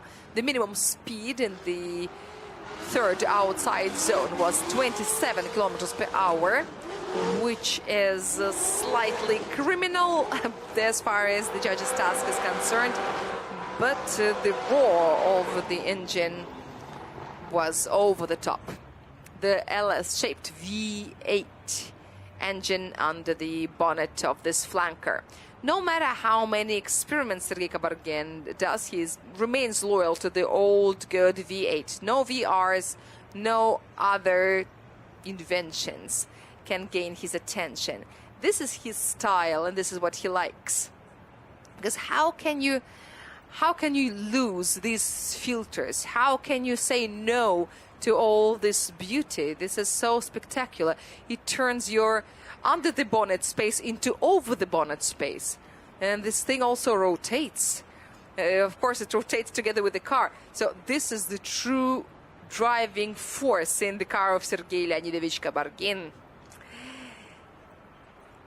And now we're waiting for Stepan Azarov to appear. I don't know what the regulations say. I cannot look it up right now. But I don't think that he has more than 3 minutes, which means that he is already risking it. And now, unfortunately, we hear the news. The qualifying is over. 29 for the... Okay, so this is a total of 85.5. And Sergei Kabargin is the 16th. Okay, this is time to draw conclusions. By-run zone is now extended to 3 vacancies that go to Georgy Chevchan, Dmitry Yermokhin, and obviously Damir Diatulin. Yes, Dmitry Yermokhin, Damir Diatulin. No, it's Charles Ang. And Charles Ang, sorry, yes, Charles Ang, who got 97 points right on time. Yes, so once again, Georgy Chevchan and Charles Ang, 2 drivers with equal score before this moment. Now Gocha has got second victory in the qualifying at Sochi Autodrome, 25 points. Charles is the third, and he's got slightly less points for that. He's got 21, I think, or maybe 19. Then there is some little gap between them. And where are the others? Evgeny Losov is the 12th. Wow. Anton Kozlov is slightly higher, but none of them is gonna take it easy. And this is gonna be pretty challenging, and I'm waiting to see the competition bracket. It is generated automatically, but then we have special people, the first category judges, who check the competition bracket to make sure that there are no mistakes, because the algorithms are algorithms, but there are some criteria to be applied. And here are the expected result of the personal standings, yes. So now let's take a look. Once again, Anton Kozlov and Charles Ang have equal score now. They've got 904 points each. Georgy Chevchan is now 6 points away from Anton Kozlov and Charles Ang. And at his turn, Evgeny Losov has 885 points, which is approximately 9 points away from Kozlov and Charles, and 15 points away from Georgy Chevchan. So they are still pretty close. So they are now closer in a way. They are now all shuffled. Now the 2 other drivers have got together on the same line, and now, yes, this is the situation that is taking place right now. So, my friends, very, very soon we're beginning the opening ceremony of VTB final of Russian Drift Series Grand Prix 2023. We will meet here for the drivers' parade. We will show it together with the pre-race show, where we will discuss the qualifying results, about everything that happened in the morning. We'll speak about the competition and the bracket, and we will make an introduction to top 32. Yes, and Evgeny Losov is 19 points away from Ang and Kozlov and 25 points away from Georgy Chevchan. And as far as Chevchan, Ang and Kozlov is happening, they're all very close, but more or less there's no 25 points gap, which means that any other stage can determine the result. This is what we need. So we will meet some time later in the pre-race show and for the opening ceremony if you are here at Sochi Autodrome.